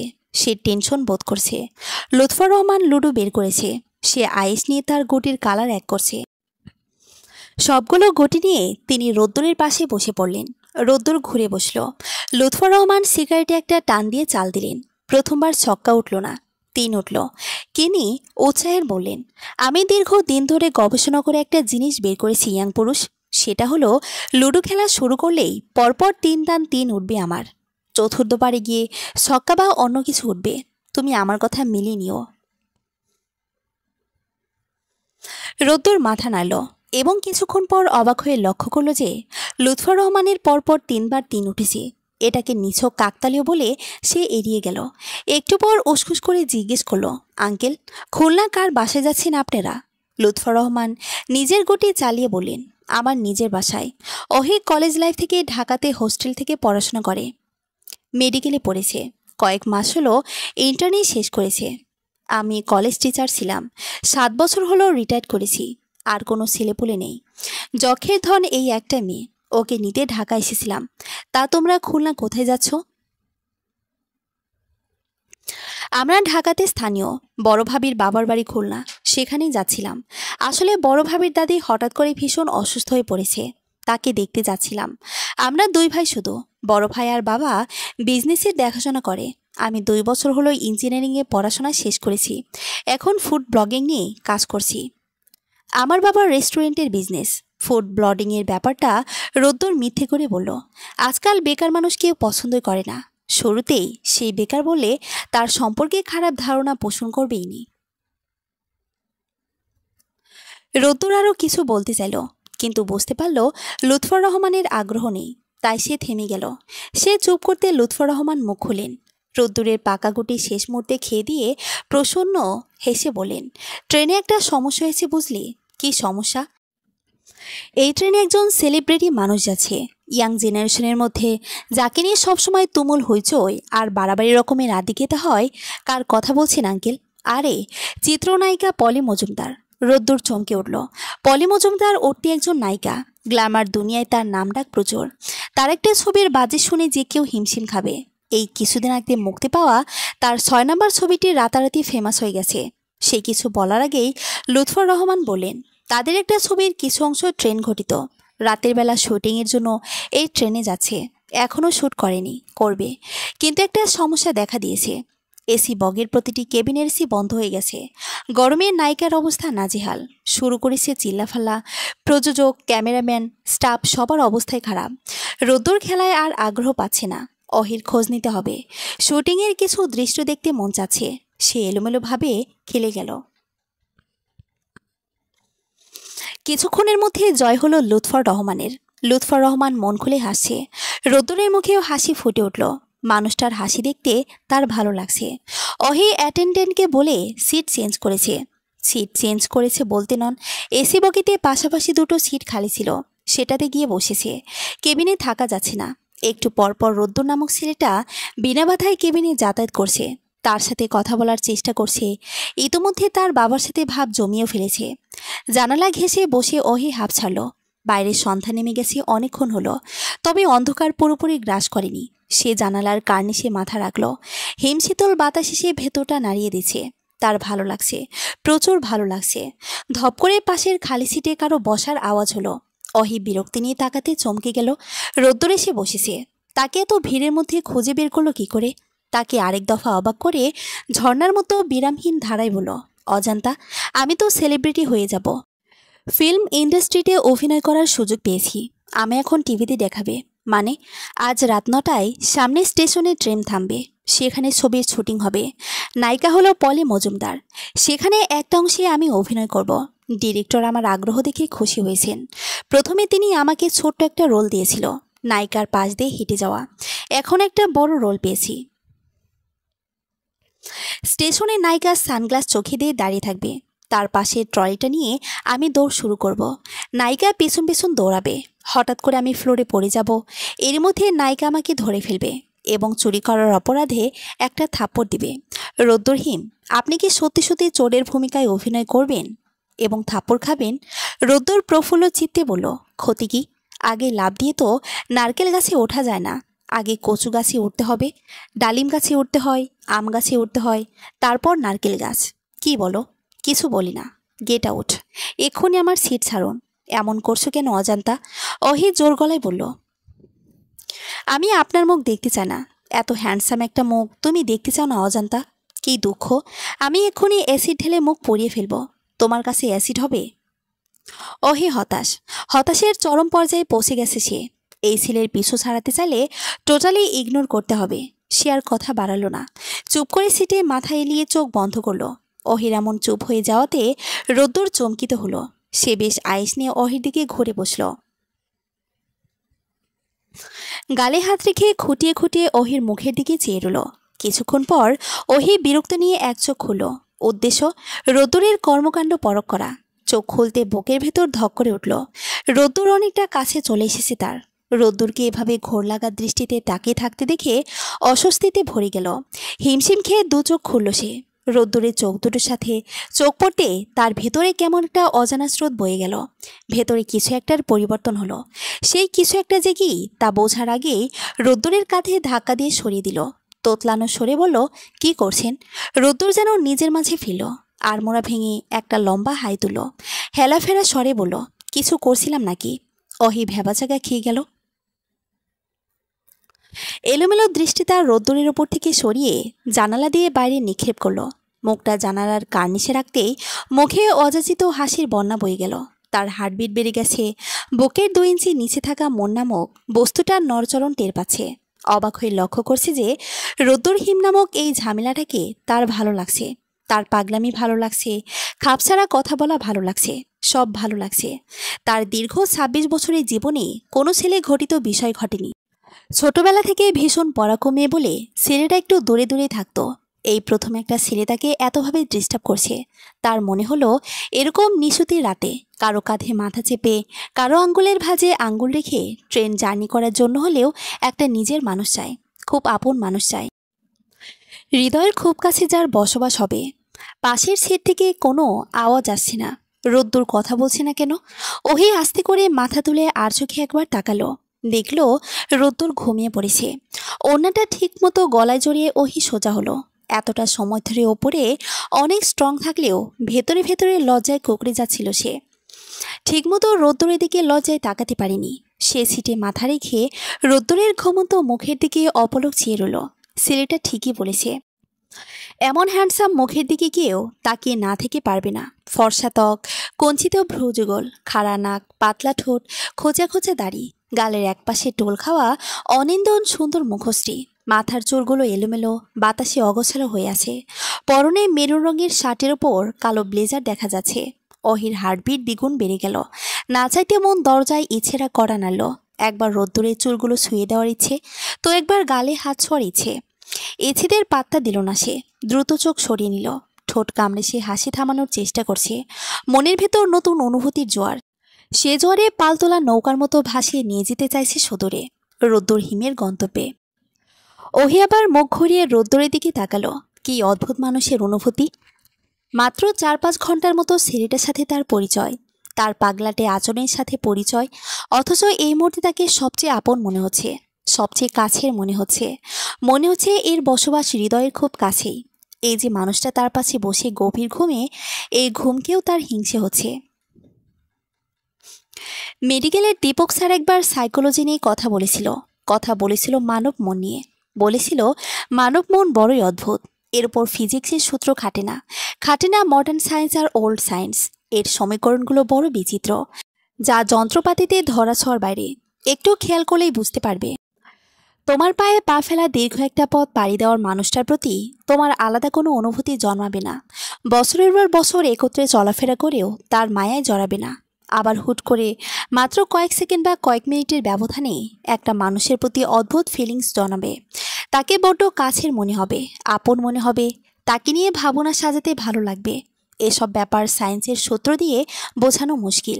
ওহি বড় করে দম নিল। সে কি সত্যি সত্যি অনুভূতির জালে ফেসে গেল? হয়তো এত সুখ সুখ কেন অনুভূতি হচ্ছে। সে ঠোঁটের কোণে অথই হাসি দিয়ে রোদ্দুরের কাছাকাছি এগিয়ে এলো। ট্রেনের আশেপাশের যাত্রীদের দিকে এক পলক চেয়ে সে ডান হাতটা উঁচু করলো। খুব সাবধানে সে হাতটা রোদ্দুরের মাথার চুলে রাখলো। তার চোখে মুখে ভয়ের ছাপ ফুটে উঠল। যদি রোদ্দুর জেগে যায়, কি উত্তর দিবে? তার ভাবনার মাঝে সমস্ত বগির কারেন্ট বন্ধ হয়ে গেল। হয়তো সম্পূর্ণ ট্রেনেই চারিদিক থেকে তুমুল হইচইলে কান ঝালাপালা অবস্থা। সে তুমুল হল্লা রোদ্দুরের কানে যেতে সে অস্ফুট একটা শব্দ করলো। এক ঝটকায় ওহুকে জড়িয়ে ধরে কম্পমান কণ্ঠে বলল, অজান্তা, কি হয়েছে? কি হয়েছে? ডাকাত পড়েছে নিশ্চয়ই। রোদ্দুরের শরীর থরথর করে কাঁপছে। ভয় নাকি অন্যান্য অনুভূতিতে তা হয়ে বুঝতে পারছে না। সে স্পষ্ট সুর তুলে বলল, আপনি কি ভয় পাচ্ছেন? রোদ্দুর উত্তর দিল না। তবে তার হাত দুটো আরও শক্ত হয়ে আসলো। ওহির চোখ দুটো অন্ধকারে বড় বড় হয়ে গেল। জীবনে প্রথম কোনো পুরুষের এতটা কাছাকাছি এসে দম বন্ধ অবস্থা। সব কথার খেয়ে হারিয়ে ফেলল যেন। এলোমেলো সুরে কোনো রকমে বলল, ছাড়ুন, দূরে যান প্লিজ। রোদ্দুর ছাড়ো না। আরও গভীরভাবে জড়িয়ে নিল। 1.5-2 মিনিটের মাথায় সমস্ত বগি আলোকিত করে লাইট জ্বলে উঠল। রোদ্দুর ঝট করে ওহিকে ছেড়ে আশেপাশে নজর বোলালো। ওহি ঝিম মেরে বসে আছে। আস্তে আস্তে নিজেকে গুটিয়ে নিল।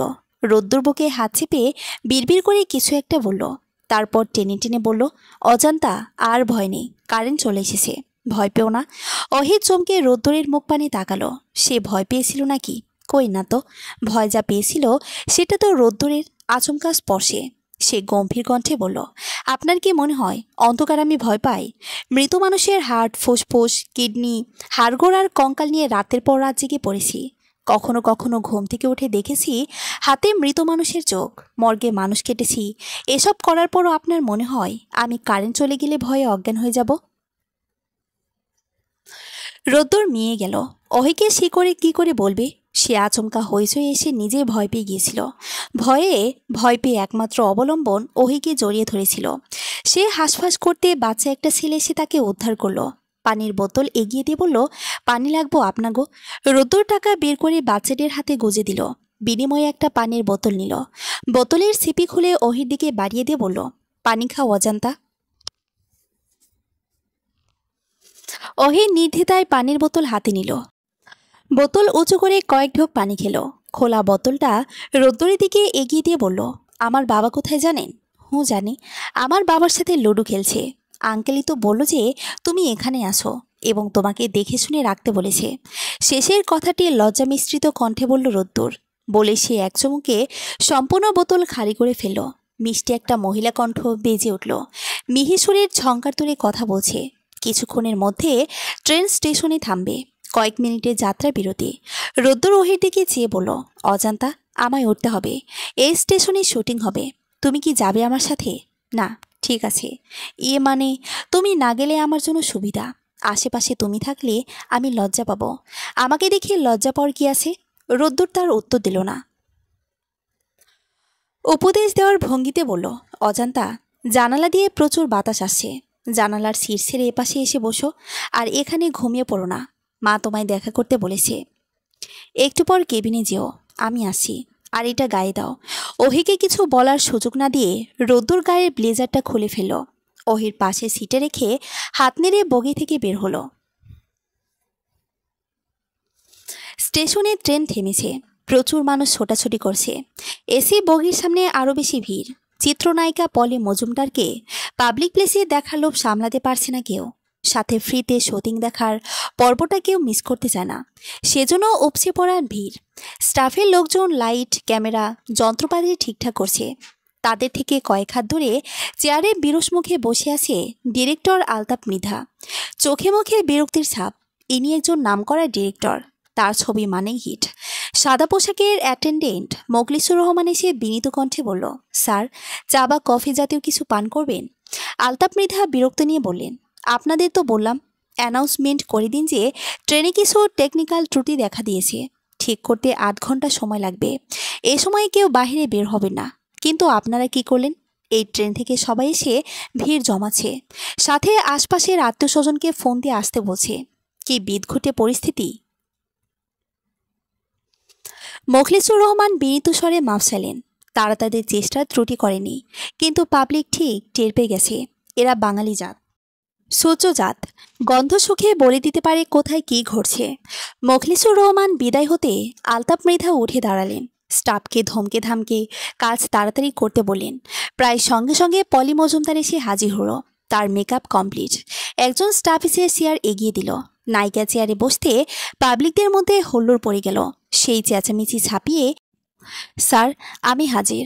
আলতাপ মৃধা তাকিয়ে দেখলেন রোদ্দুর নামের সেই ছেলেটা। এত সুন্দর মুখশ্রীর একটা ছেলে চোরের ভূমিকায় অভিনয় করবে বলে তিনি কিছুটা ব্যথিত হলেন। তার এই ছবির নায়কের চেয়ে এই ছেলের চেহারা সুরত সুন্দর। তিনি পকেট থেকে সিগারেট বের করে বললেন, লাইটার হবে? স্যার আমি সিগারেট খাই না, তবে আপনি চাইলে লাইটার জোগাড় করে দিতে পারি। থাক, লাগবে না। রিহার্সেল করছে তো? জি স্যার। শুটিং শুরু হয়ে গেছে। চারিদিকে পেনপতন নীরবতা। এর মধ্যে আলতাপ মৃধা চেঁচিয়ে বললেন, সবাই রেডি? সবাই একসঙ্গে মাথা নাড়তে তিনি বললেন, লাইট সাউন্ড রোল। পলের মুখের উপরে সে আলো পড়ল। সঙ্গে সঙ্গে আলতাপ চিৎকার করে বললেন, স্পিড অ্যাকশন। রোদ্দুর চুপি চুপি এসে পলের পাশে থেকে ট্রলি নিয়ে দিল ভৌ দৌড়। পেছন থেকে পলে দৌড়াচ্ছে। ওর পিছে পিছে স্ক্রিপ্ট হাটে ছুটছে প্রমোটার। মৃদু স্বরে ডায়লগ মনে করিয়ে দিচ্ছে। শুটিং স্পটের দৃশ্য যেন জীবন্ত হয়ে উঠেছে। দূর থেকে সে ওই দৃশ্য দেখে অহি মনে মনে ভাবল, রোদ্দুরের মতো এত নিখুঁত অভিনয় কেউ করতে পারবে না। ট্রেন চলছে মৃদু ঝঙ্কার তুলে। লীরাপুর কেবিন থেকে বের হয়ে অহি নিজের কেবিনের দিকে এগোলো। রোদ্দুরের পরিবারের প্রতিটি মানুষ তাকে এতটা আপন করে নিয়েছে যে সে কেমন ঘোরের মধ্যে চলে যাচ্ছে। এত ভালো মানুষ হয়? একটা পরিবারের সবাই একত্রে কি করে এতটা ভালো হয়? প্রসন্ন চিত্তে সে দরজা টেনে নিজের কেবিনে ঢুকলো। সঙ্গে সঙ্গে তার পিলে চমকে উঠল। রোদ্দুর গালে হাত রেখে বসে আছে। অহি বিস্মিত কণ্ঠে বলল, আপনি? রোদ্দুর দুঃখী কণ্ঠে বলল, অজান্তা আমার গাল দুটো ব্যান্ডেজ করে দাও। এক গালে তুমি থাপ্পড় মেরেছ, আরেক গালে পলি মজুমদার। তোমারটাতে ব্যথা পায়নি, কিন্তু ওই ব্যায়ামে এমন জোরে থাপ্পড় মেরেছি যেন এটা সঠিক নয়। আমি সত্যি সত্যি ওর ট্রলি চুরি করেছি। তুমি বলো, এত বদমাইশ মেয়ে হয়? ওহি এগিয়ে এসে আলতো করে ডান হাতটা রোদ্দুরের গালে লাগলো। হালকা করে স্পর্শ করে বলল, কোন গালে থাপ্পড় মেরেছে? রোদ্দুর বিষয় নিয়ে তাকিয়ে আসে। এ কোন ওহিকে দেখছে সে? নিজে থেকে ছুঁয়ে দিচ্ছে। এত মায়াজড়ানো কণ্ঠে কথা বলছে। সে নিজের বাম হাতটা উঁচু করে তার গাল স্পর্শ করা ওহির হাতের উপর হাত রাখল। ওহির যেন ঘোর কাটল। দ্রুত নিজের হাত সরিয়ে নিল। এক পলক এদিক ওদিক তাকিয়ে বলল, থাপ্পড়ই তো মেরেছে, চাকু টাকু মেরে তো দেয়নি। এত উতলা হচ্ছেন কেন অজান্তা? তুমি একবার আমার মুখের দিকে তাকাও তো। গাল লাল হয়ে গেছে। অহির ভেতরটা অস্থিরতায় টইটুম্বুর হয়ে যাচ্ছে। সে অগোছালো দৃষ্টি মেলে একবার রোদ্দুরের দিকে তাকালো। রোদ্দুরের কাকুচক্ষু জলের মতো স্বচ্ছ গভীর দৃষ্টি বুকের কোথাও তোলপাড় সৃষ্টি করলো। সে দ্রুত অন্যদিকে ঘুরে দাঁড়ালো। পাশের সিটের ব্যাগগুলো সরিয়ে নিজের কালো চামড়ার ব্যাগটা বের করলো। তরল জাতীয় একটা ওষুধ বের করে লম্বা করে শ্বাস নিল। রোদ্দুর হঠাৎ পেট চেপে বলল, অজান্তা পেট শূন্য কয়ে হয়ে গেছে, ক্ষুধায় মরে গেলাম। আমাকে কেন বলছেন? আমি কি করতে পারি? অনেক কিছুই করতে পারো। একটু ক্ষুধা নিবারণের মেডিসিন দাও। ওহে ফোঁস করে একটা নিঃশ্বাস ছাড়ল। উত্তর দিল না। একটু পর ঘুরে রোদ্দুরের দিকে এগিয়ে গেল। নিজেকে সামলে বেশ স্বাভাবিকভাবে রোদ্দুরের পাশে এসে বসলো। হাতের ডগায় একটু মেডিসিন লাগিয়ে বলল, মুখটা এদিকে ঘুরান তো। রোদ্দুর মুখ ঘোরাতে ওহি আঙ্গুলের ডগা দিয়ে রোদ্দুরের মুখের দুই গালে তরল মেডিসিন লাগিয়ে দিল। গম্ভীর কণ্ঠে বলল, জারা পোড়া কমেছে? একটু ঠান্ডা ঠান্ডা অনুভূত হচ্ছে। রোদ্দুর হা করে তাকিয়ে আছে। তার চোখ দুটো কোটর থেকে বের হবে। যেন ওহির এত কেয়ারিং বিহেভ তার হজম করতে কষ্ট হচ্ছে। মনে হচ্ছে জেগে জেগে স্বপ্ন দেখছে সে। কাত ঘুরলেই ঘুম ভেঙে যাবে। এই কেবিন, এই নিশুতি রাত, এই যে পাশের এই লক্ষ্মী মন্ত্র মেয়ে, সব মিলিয়ে যাবে। সে চোখ খুলে দেখবে নিজের রুমে শুয়ে আছে এবং এতক্ষণ গভীর কোনো স্বপ্ন দেখছিল। এসবের কিছুই হলো না, স্বপ্ন ভাঙল না। অহের বিরক্তিকর কণ্ঠ কানে বাজল। কাটকাট গলায় বলছে, এভাবে সাপের মতন তাকিয়ে থাকেন কেন? সবল মারবেন? রোদ্দুরের ডান বামে মাথা নেড়ে না জানালো। মিনমিনে গলায় বলল, সবল তো আপনি মেরেছেন ডক্টর। সবল মেরে ভেতরে প্রেমের বীজ ঢুকিয়ে দিয়েছেন। এখন আপনার থেকে দৃষ্টি ছড়ালে চোখ জ্বালা করে। কি? অহের দৃষ্টি শুরু হতে রোদ্দুর উঠে দাঁড়ালো। খুক খুক করে কেসে বলল, অজান্তা কথা বলতে পারছি না, গালে টান লাগে। কথা বলতে বলেছি কে? কিছু খেতেও তো পারবো না। ডান হাত আঘাতপ্রাপ্ত, আবার মুখও। অন্য কোনোভাবে খাবার শরীরে প্রবেশ করানো যায় না অজান্তা? আমার জানা নেই। চলো আমাদের কেবিনে, মা ডাকছে তোমায়। ওহে কপাল কুঁচকে বলল, আমি কিছুক্ষণ আগে দেখা করেছি, কথা হয়েছে, আবার কেন ডাকবে? আরে তুমি চলো তো, এবার আমার সাথে চলো। ভাবির মেয়েকে দেখবে না? দেখেছি। ওর নাম কি ঠিক করেছেন? করিনি। বাসায় গিয়ে গ্র্যান্ড সেলিব্রেশন করে নাম ঠিক করা হবে। সবাই সবার পছন্দের নাম একটা একটা ছোট্ট কাগজে লিখবে। এটা ভাঁজ করে একটা বয়ামে রাখা হবে। সেখান থেকে একটা বের করে তাতে যে নাম লেখা থাকবে সেটা ফাইনাল নাম হবে। আপাতত সবাই যার যার খুশি তাই বলে ডাকছে। যেমন ধরুন, আমি মনে মনে তাকে রূপচাঁদা বলে ডাকছি। কি? রূপচাঁদা? হুঁ। তোমার বাবা মা কি নাম বলে ডাকছে? আমার মা ভানু বলে ডাকছে। আর অনেকে অনেক কিছু বলে ডাকছে। অহি নিজেকে বড্ড ক্লান্ত লাগছে। স্লিপিং বার্ড কেবিনের টিকিট কেটেছিল ঘুমানোর জন্য, অথচ আজকের এই ট্রেন জার্নিতে ঘুম বাদে বাকি সব হয়েছে। সে সূক্ষ্ম একটা হাই তুলে দরজার দিকে এগিয়ে গেল। খোলা দরজা আর একটু খুলে বলল, আপনি এবার আসতে পারুন রোদ্দুর হিম। রোদ্দুর আশাহত হয়ে বের হলো। কেবিনের বাইরে পা রেখে সে অহির নীল রঙের ঝুলন্ত ওড়না নিচের অংশ হাতের মুঠোয় পরে নিল। ওড়নায় টান পড়তে ওহি চমকে রোদ্দুরের হাতের দিকে তাকালো। ওড়না ছাড়ানোর চেষ্টা করে বলল, আপনি একটা কিন্তু পার। ওড়না ছাড়ুন। রোদ্দুর নিচের দিকে তাকিয়ে অনুরোধের স্বরে বলল, প্লিজ আসো না অজান্তা। রোদ্দুরের কণ্ঠস্বর অহির বুকের গহীনে গিয়ে বিঁধল যেন। হার্টবিট বেড়ে গেল। সে ঠোঁট কামড়ে বলল, ওড়না ছাড়ুন, আমি আসি। রোদ্দুরের মনের আকাশটা যেন মেঘমুক্ত হয়ে গেল। সে ঝলমলে হাসি এসে ওড়না ছেড়ে দিল। অহি কেবিন থেকে বের হয়ে দরজা টেনে দিল। রোদ্দুর এই মুহূর্তে বসে আছে পলি মজুমদারের সামনে। তার পাশে সিটে হাত পাইলিয়ে বসে আছে ডিরেক্টর আলতাপ মৃধা। পলি মজুমদার ঘন ঘন মাথার চুল নাড়াচাড়া করছে। টিস্যু দিয়ে নাক আর কপালের ঘাম মুছে। দেখেই বোঝা যাচ্ছে নিজেকে যথাসম্ভব স্মার্ট আর গর্জিয়াস রূপে প্রেজেন্ট করতে চাচ্ছে সে। রোদ্দুর মিনিট 10-15 হলো এভাবে বসে আছে। তাকে জরুরি তলব করে ডিরেক্টর আলতাপ মৃধা ডেকে পাঠিয়েছিল। এখানে আসার পর আলতাপ মৃধা তাকে বলেছে যে সে নয়, তার সাথে কথা বলবে পলি মজুমদার। সে অনেকক্ষণ হলো পলি মজুমদারের সামনে বসে আছে, কিন্তু নায়িকা মাথার চুল নাড়াচাড়া বাদে আর কিছুই বলছে না। নিজের ভেতরের চাপার একটা নিয়ন্ত্রণ হারাতে বসেছে যেন। রোদ্দুর এই মেয়েটাকে কেন জানি সহ্য করতে পারছে না। মেয়েটির গলা চেপে ওপরে তুলে ট্রেনের জ্বালানি দিয়ে ছুঁড়ে ফেলার গোপন ইচ্ছেটা সে দীর্ঘশ্বাস রূপে বের করে দিল। আলতাপ মৃধা নীরবতা সহ্য করতে না পেরে মুখ খুললেন। পেছন ঘুরে এক স্টাফকে রাগান্বিত স্বরে বললেন, চোখে দেখিস না, সব বলে দিতে হবে। 3 কাপ চা দিয়ে যা। স্টাফদের মধ্যে নরণচরণের হিড়িক পড়ে গেল। পলি মজুমদারও মুখ খুলল। রোদ্দুরের দিকে চেয়ে বলল, আমার বায়োডাটা ইতিমধ্যেই আমি মুখস্থ করে ফেলেছি। আপনি কি সত্যি আর্টিস্ট হিসেবে নিজের ক্যারিয়ার গড়তে চান? গ্ল্যামার দুনিয়ায় আসতে চান? রোদ্দুর সিরিয়াস মুখে বলল, হ্যাঁ চাই। বেশ ভেবে বলছেন তো? ফিল্ম ইন্ডাস্ট্রিতে একবার ঢুকলে আর কিন্তু বের হওয়ার অপশন নেই। Second thought. রোদ্দুর বেশ কনফিডেন্স নিয়ে বলল, আমি আর্টিস্ট হতে চাই। ঠিক আছে, এবার আপনাকে আমরা অনেক বড় একটা অপরচুনিটি দেব। আলতাপ ভাইয়ের সাথে আমি কথা বলেছি। এর পরবর্তী মুভিতে হিরোর রোলে আপনি অভিনয় করবেন, হিরোইন আমি, সাথে কো অ্যাক্টর হিসেবে থাকবে শাওন। রাজি? রোদ্দুর যেন আসমান থেকে পড়ল। এই কি শুনল সে? চোর থেকে সরাসরি নায়ক? এটা তো মুভিতে দেখেছি শুধু। সে শিওর হওয়ার জন্য বলল, আর একটু বুঝিয়ে বলুন। পলি মিষ্টি করে হাসলো। সে আর কিছু বলল না। এবার কথা বলল আলতাপ মৃধা। রোদ্দুরের দিকে চেয়ার টেনে এগিয়ে এসে বলল, তোমার অ্যাক্টিং আমরা দেখেছি, অত্যন্ত নিখুঁত অভিনয় তোমার। তোমার শরীরে যেন আর্টিস্টের রক্ত মিশে আছে। আনবিলিভেবল। আমি নেক্সট মুভিতে একটা নতুন মুখের প্রয়োজন ছিল। তোমার মতো এত সুদর্শন ছেলে মেইন লিডে অভিনয় করলে মুভি হিট। তাছাড়া তোমার মধ্যে সততার একটা ব্যাপার স্যাপার আছে। তুমি কোনো কাজকে ছোট মনে করো না। তোমার চিন্তা ধারণা এমন থাকলে তোমার ক্যারিয়ার উজ্জ্বল নক্ষত্রের মতো। তাই আমি অনেক ভেবেচিন্তে তোমার চোরের রোলটা বাদ দিয়েছি। অন্য কেউ করবে সেটা। তুমি হিরো হিসেবে কিছুদিনের মধ্যে নতুন ছবির শুটিং শুরু করবে। রোদ্দুরের সামনে যা রাখা হয়েছে সে যেন নিজের মধ্যে নেই। চারপাশ কেমন অচেনা মনে হচ্ছে। পানি পিপাসা পাচ্ছে। কোনো রকমে চায়ের কাপ হাতে তুলে তাতে চুমুক দিল। অন্য মনস্কভাবে চুমুক দিয়েই চায়ের তাপমাত্রা টের পেল। পিচ করে সব চা মুখ থেকে ফেলে দিল। হাত দিয়ে মুখ হাওয়া করতে করতে বলল, শিট। ঠোঁট পুড়ে গেল। পলি মজুমদার চিন্তিত মুখে একটা টিস্যু এগিয়ে দিল। রোদ্দুর কৃতজ্ঞতার দৃষ্টিতে তার দিকে তাকালো। টিস্যু দিয়ে মুখ মুছে দুজনকে উদ্দেশ্য করে বলল, আমি রাজি আপনাদের প্রস্তাবে। আমি ভীষণ খুশি হয়েছি। আমাকে এই সুযোগ করে দেওয়ার জন্য ধন্যবাদ। আমি খবরটা সবাইকে জানিয়ে আসি। সবাইকে বিদায় জানিয়ে রোদ্দুর বের হলো। তার মাথা ঝিমঝিম করছে। এত বড় একটা সংবাদ যেন তার অগোছালো করে দিচ্ছে।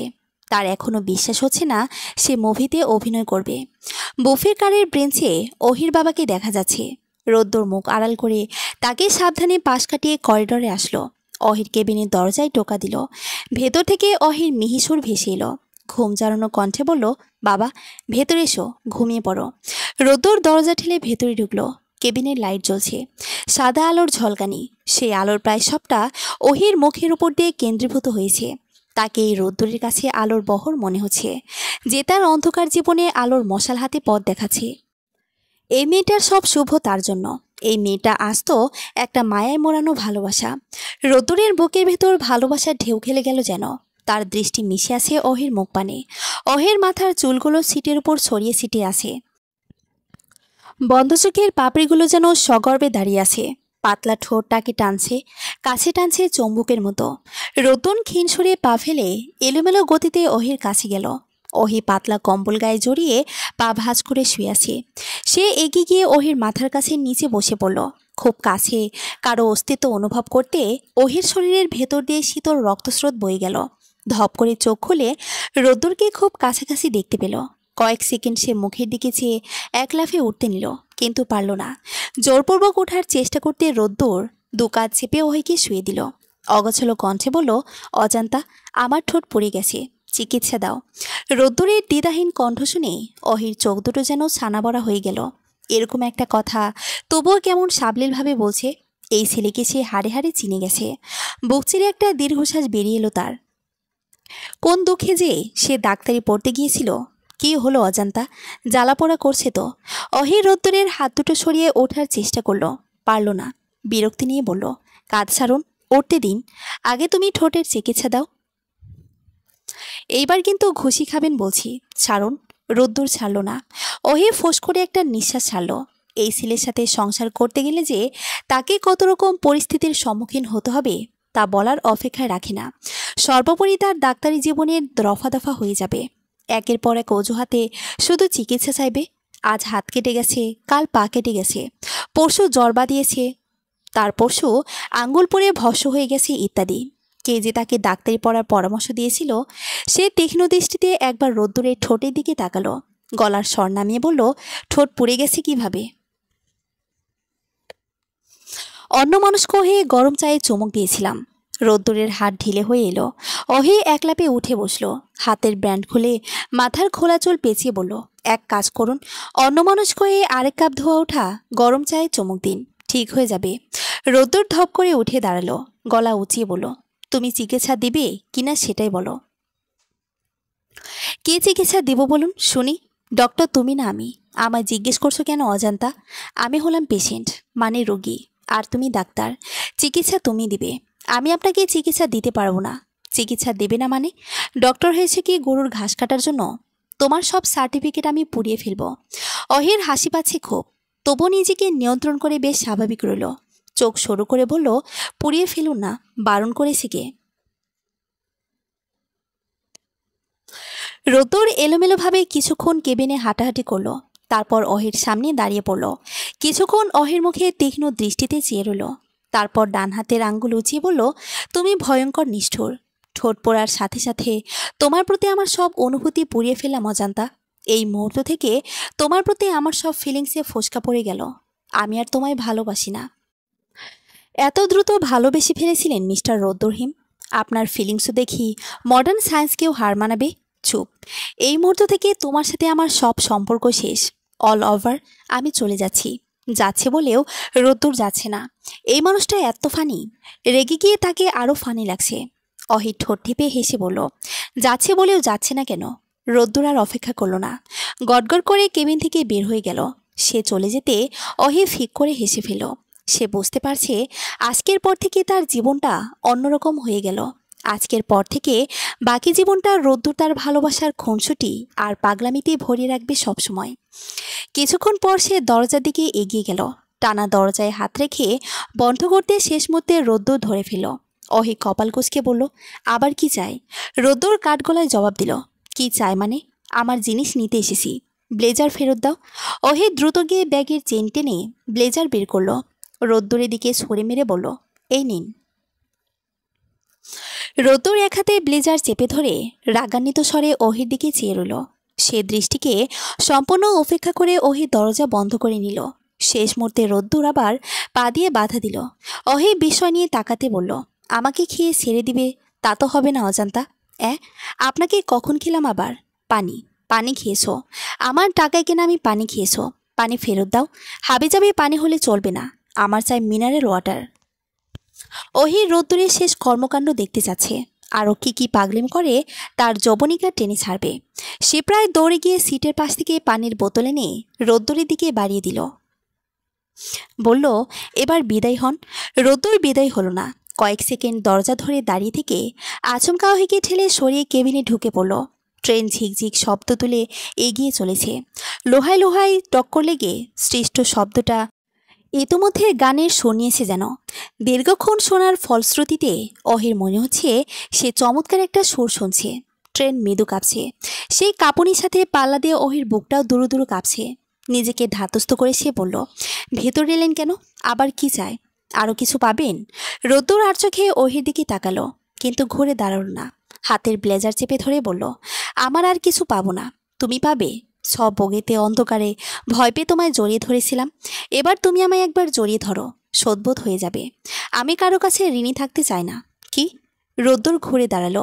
অহের অস্থিরতা মাখা মুখের দিকে চেয়ে বলল, আমি এখনও শেষ করিনি। তোমায় কোলে তুলে 18 নম্বর কেবিন থেকে 13 নম্বর কেবিনে নিয়ে গেছি। এত কষ্ট করতে হবে না তোমার। তুমি শুধু আমায় কোলে তুলে এই কেবিনে একটা চক্কর দেবে, পারবে না?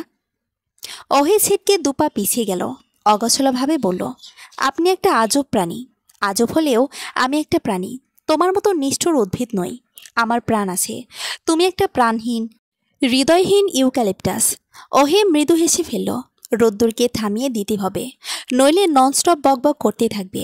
সে কয়েক পা এগিয়ে রোদ্দুরের কাছাকাছি দাঁড়ালো। খুব কাছে দাঁড়িয়ে ডান হাতটা রোদ্দুরের বুকে চেপে ধরল। রোদ্দুর অস্থিরতা নিয়ে তাকালো অহির দিকে। তার চোখ দুটো বড় বড় হয়ে গেছে। শরীরের কাঁপুনি টের পাচ্ছে। অহিকে এত কাছে অনুভব করে অস্থিরতা বেড়ে চলেছে যেন। গলা শুকিয়ে আসছে। অহির নরম হাতের নিচের হাড়টা ছিটকে বের হয়ে আসতে চাইছে যেন। সে ছটফট করতে করতে বলল, ও মাই গড, কি করছো কি অজান্তা? অহি বাম হাতে রোদ্দুরের হাত চেপে ধরল। ঠোঁটের কোণে হাসি ঝুলিয়ে বলল, এত ভয় কেন পাচ্ছেন? চিকিৎসা দিতে যাচ্ছি ঠোঁটের। চিকিৎসা লাগবে না, আমি সুস্থ, একদম সুস্থ। হড়বড় করে বলে রোদ্দুর এক ঝটকায় নিজেকে ছাড়িয়ে নিল। পিছিয়ে যেতে ফ্লোরে থাকা ব্যাগের সাথে লেগে উল্টো পড়ে গেল। অটফুস্বরে মৃদু আর্তনাদ করে মাথা চেপে ধরল। সিটের কর্নারে লেগে মাথা ঠুকে গেছে। অহি হন্তদন্ত হয়ে জিজ্ঞেস করলো, ব্যথা পেয়েছেন? কোথাও লেগেছে? অহি কাছে এগিয়ে যেতে রোদ্দুর বাম হাত উঁচিয়ে বলল, কাছে আসবে না অজান্তা, একদম কাছে আসবে না বলছি। অহি বারণ শুনল না। এগিয়ে গিয়ে রোদ্দুরের হাত ছড়িয়ে মাথায় আস্তে করে চাটি মারল। রোদ্দুরকে আরেক দফা লজ্জার সাগরে চুবিয়ে মারতে সে রোদ্দুরের কপালে চুমু খেল। হাজেরা বেগম নুডলসের বাটি অহির দিকে বাড়িয়ে দিয়ে বললেন, ছোট বৌমা, তুমি বেশি করে খাও। অহি অস্বস্তি নিয়ে বাটিটা হাতে নিল। রোদ্দুরের মা তো তার আর রোদ্দুরের ব্যাপারে কিছুই জানে না, অথচ কোনো এক অদ্ভুত কারণে তিনি প্রতিটা কথার সাথে সাথে ছোট বৌমা শব্দটি যুক্ত করেছেন, তাকে বৌমা বলে ডাকছেন। অহি ভুলটা শুধরে দিল না। ডাকুক না, কিছু ভুল ভালো লাগার জন্ম দেয়। এই মানুষটাকে সে প্রচণ্ড রকমের ভালোবেসে ফেলেছে। সে চামচের ডগায় পেঁচিয়ে কিছুটা নুডলস মুখে পড়ল।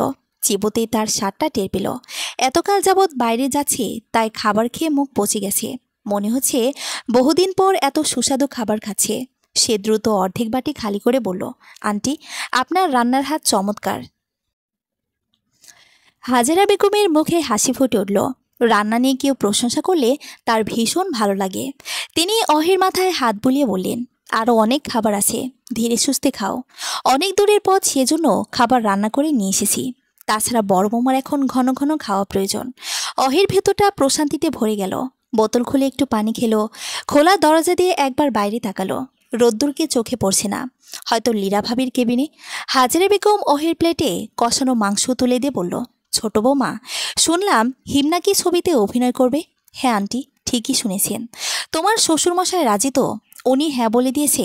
অহি মাথা নিয়ে স্মিথ হাসলো, আশ্বস্তির সুরে বলল, হ্যাঁ আন্টি, আপনি চিন্তা করবেন না একদম। অহির খাওয়া শেষে দুজন একত্রে বক্সে খাবার গুছিয়ে রাখল। হঠাৎ রোদ্দুর দরজার বাইরে থেকে বলল, অজান্তা, তোমায় লীরা ভাবি ডাকে। হাজারা বেগমের সম্মতি নিয়ে অহি কেবিনের বাইরে এলো। বাইরে থেকে দরজা টেনে লীরা ভাবির কেবিনের দিকে পা বাড়াতে রোদ্দুর ওড়না নিচে ঝুলন্ত অংশ টেনে ধরল। অহি সকৌতুকে বলল, সমস্যা কি?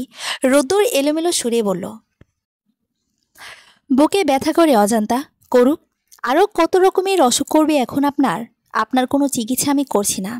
অহি ওড়না টেনে ছাড়িয়ে এগিয়ে গেল। কয়েক পা যেতে আবার হাতে টানা অনুভব করলো। তার মুখে হাসি ফুটে উঠল। হাসিটুকু নিমিষে শুষিয়ে নিয়ে রোদ্দুরের কম্পনরত হাতের দিকে এক পলক তাকালো। হঠাৎ পেছন থেকে কেউ বিষয় মিশ্রিত কণ্ঠে বলে উঠল, এ কি, তুমি আমার মেয়ের হাত ধরে টানাটানি করছো কেন? ওর হাতটা কি টানাটানির বস্তু? দড়ি পেয়েছো নাকি? সারো বলছি, বেদব ছেলে। অহিরুদ্দুর দুজন চমকে তাকিয়ে দেখল লুৎফর রহমান কপাল কুঁচকে তাকিয়ে আছে। তার পাশে টুপি পরিহিত রোদ্দুরের বাবাও কৌতূহল নিয়ে চেয়ে আছে। লুৎফর রহমানের এক ধমকে রোদ্দুর ঝড়ের ব্যাগে অহির হাত ছেড়ে দিল। কিছুটা দূরে দাঁড়িয়ে আর চোখে এক পলক অহির দিকে তাকালো। অহি ধীর পায়ে এগিয়ে এসে বলল, বাবা, তোমার হাতে সিগারেট কেন? আজ টোটাল কয়টা খেলে? লুৎফর রহমান ধপ করে নিভে গেলেন। হাতের সিগারেটটা ফেলে দিয়ে পায়ের জুতার সাহায্যে নিভিয়ে ফেললেন। তিনি শরীরে কেমন দোলনে অনুভব করছেন। মেয়ের ধমকে নাকি ট্রেন বাঁক নেওয়ার কারণে বুঝতে পারছেন না। গলা ঝেড়ে তিনি বললেন, অহিমা, রোদ্দুর নামক ছেলেটা কি জোরপূর্বক তোমার হাত ধরেছিল? হাত ধরেছিল বাবা, কিন্তু জোরপূর্বক নয়। মানে মানে হাত ধরার ব্যাপারটা মিউচুয়াল ছিল। আমিও ধরেছিলাম বাবা। সে কি, কেন? জার্নিতে আধা পরিচিত হওয়া একটা ছেলের হাত কেন ধরবে তুমি? অহি কিছুক্ষণ চুপ করে রইল। লুৎফর রহমান আর ওসমান আলী ভ্রুকুচকে জিজ্ঞাসানো দৃষ্টিতে উত্তরের অপেক্ষা করছে। অহি এক পলক রোদ্দুরের দিকে তাকালো। রোদ্দুরের মুখ রক্তশূন্য ফ্যাকাশে হয়ে গেছে।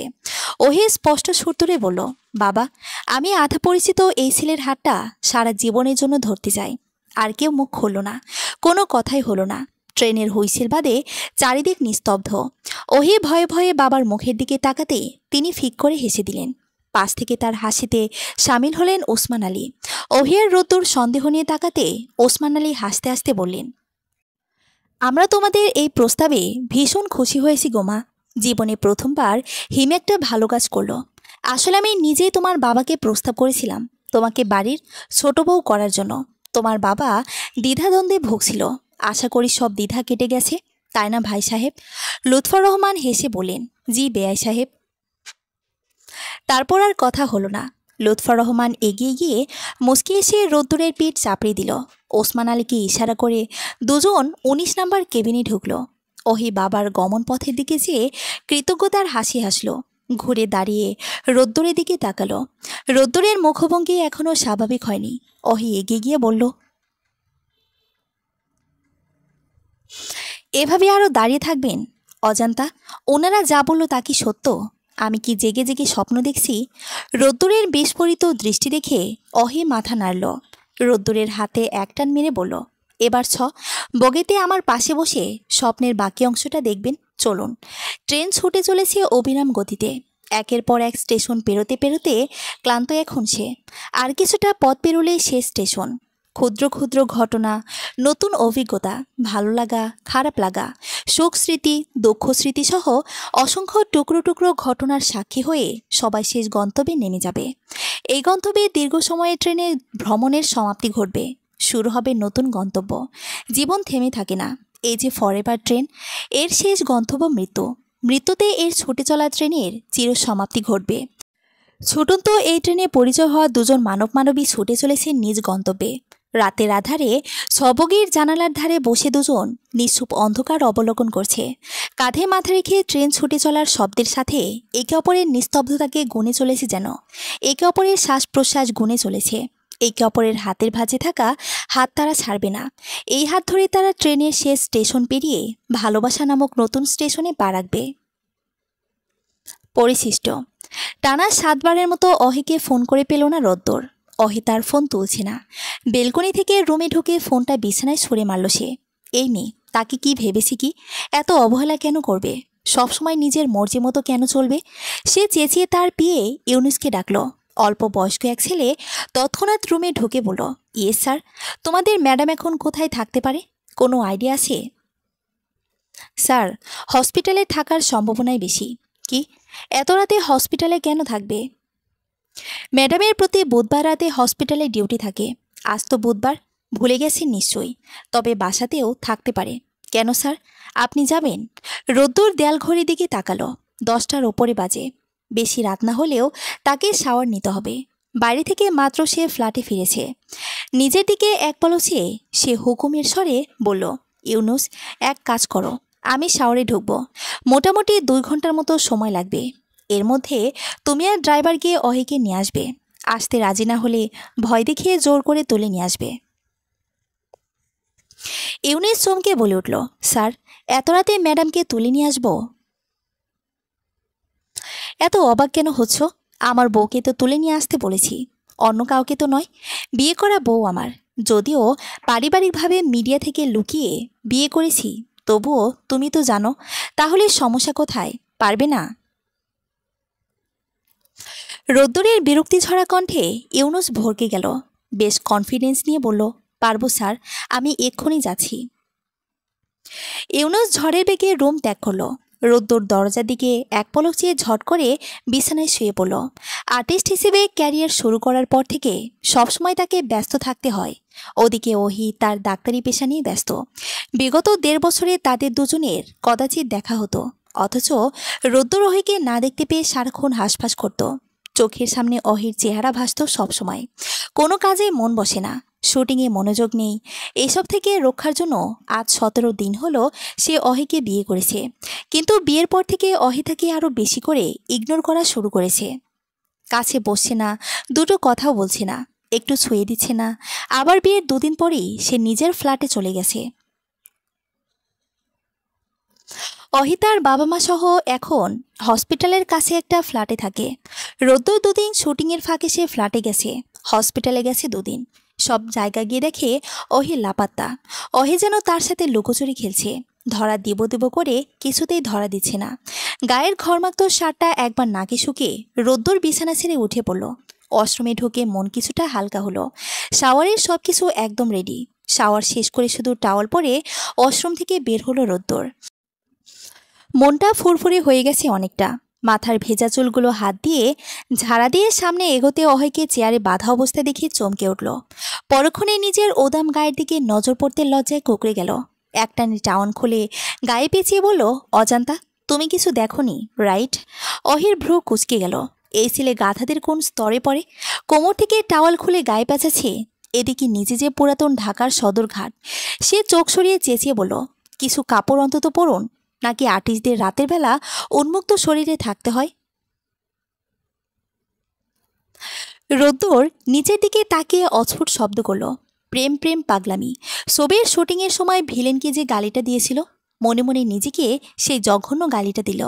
অতপর মিনমিন করে বলল, অজান্তা, তুমি যা ভাবছো বিষয়টা তেমন নয়। এই দেখো, আমি আন্ডারওয়্যার পরেছি। অহিচক বন্ধ করে ফেলো। একে বলা আর না বলা সমান কথা। তার জাস্ট চিন্তাতেই আসে না, এমন একটা হাদারাম টাইপের ছেলে কি করে সিনেমার হিরো হয়। সে চোখ তুলে দেখলো রোদ্দুর তড়িঘড়ি করে ওয়াশরুমে ঢুকেছে। খুব তাড়াতাড়ি সে ওয়াশরুম থেকে বের হলো এবং অহি অবাক হয়ে লক্ষ্য করলো যে রোদ্দুর 3/4 প্যান্টের সাথে উল্টো করে ফতুয়া পড়েছে। সে ঘাটতে গেল না, হতাশ সুরে বলল, হাত পায়ের বাঁধন খুলুন, ব্যথা পাচ্ছি। রোদ্দুরের খেয়াল এলো অহি চেয়ারে বাঁধা। সে এক ছুটে এগিয়ে গিয়ে অহির হাত পায়ের বাঁধন খোলার চেষ্টা করলো। পায়ের রশিটা খুব তাড়াতাড়ি খুলতে পারল, কিন্তু হাতের গিঁট খুলতে পারল না। অসহায় চোখে অহির দিকে চাইতে বুকের বাঁ পাশে ব্যথা শুরু হলো তার। নিজেকে সামলে মুখটা নিচু করে দাঁত দিয়ে গিঁট খোলা শুরু করলো। অহি মুখ ঘুরিয়ে বলল, গিঁট খুলতে বলেছি, হাতে চুমু খাওয়ার পারমিশন দেয়নি। রোদ্দুরের ছটফটানি ভাব আরও বেড়ে গেল। গেট খুলতে গিয়ে তালগোল পাকিয়ে সে আরও আষ্টে পৃষ্ঠে গিট দিয়ে ফেলল। অপরাধীর মুগ্ধ মুখটা কাচুমাচু করে অহির দিকে তাকালো।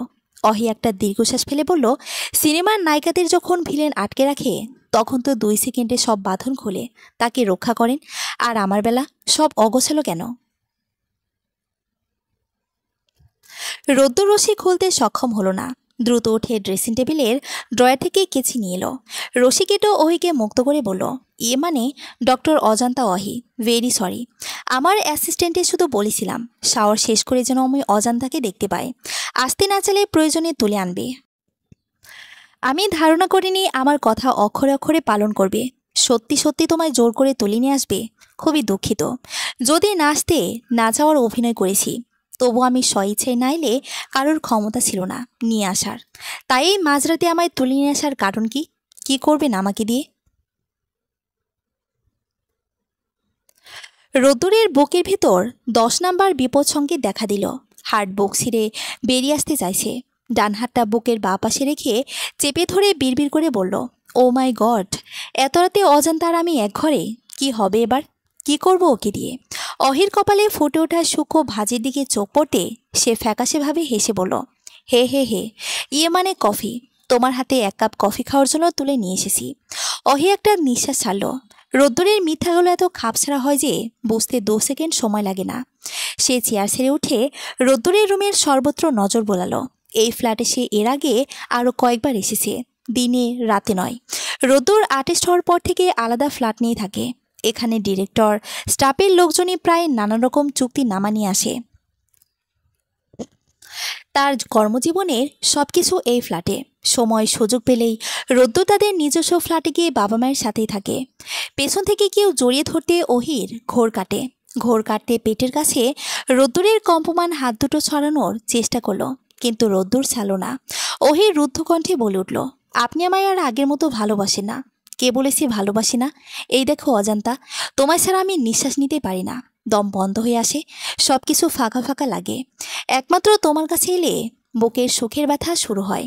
নিজেকে বড্ড বেশি অগোছালো মনে হয়। একমাত্র তোমায় ছুঁয়ে দিলে অনুভূতির জোয়ারে ভেসে যায়। অজানা ভয় আর লজ্জায় কুঁকড়ে যায়। আমার সব অনুভূতি যে অজান্তা অহি নামক মেয়েটির জন্য। চোখের পানিতে অহির গাল ভিজে উঠল। রোদ্দুর তাকে ঘুরিয়ে সযত্নে গাল মুছে দিল। বাইরে থেকে বন্ধ করা দরজার দিকে এক পলক চেয়ে অহির গায়ের সাদা অ্যাপ্রন খুলে ফেলল। ওড়নায় হাত দিতেই অহি খপ করে হাত ধরে ফেলল। চমকে বলে উঠল, কি করছেন? তোমার গরম লেগেছে নিশ্চয়ই, সেজন্য সরিয়ে ফেলছি। এত ঠান্ডা আবহাওয়ায় গরম কেন লাগবে?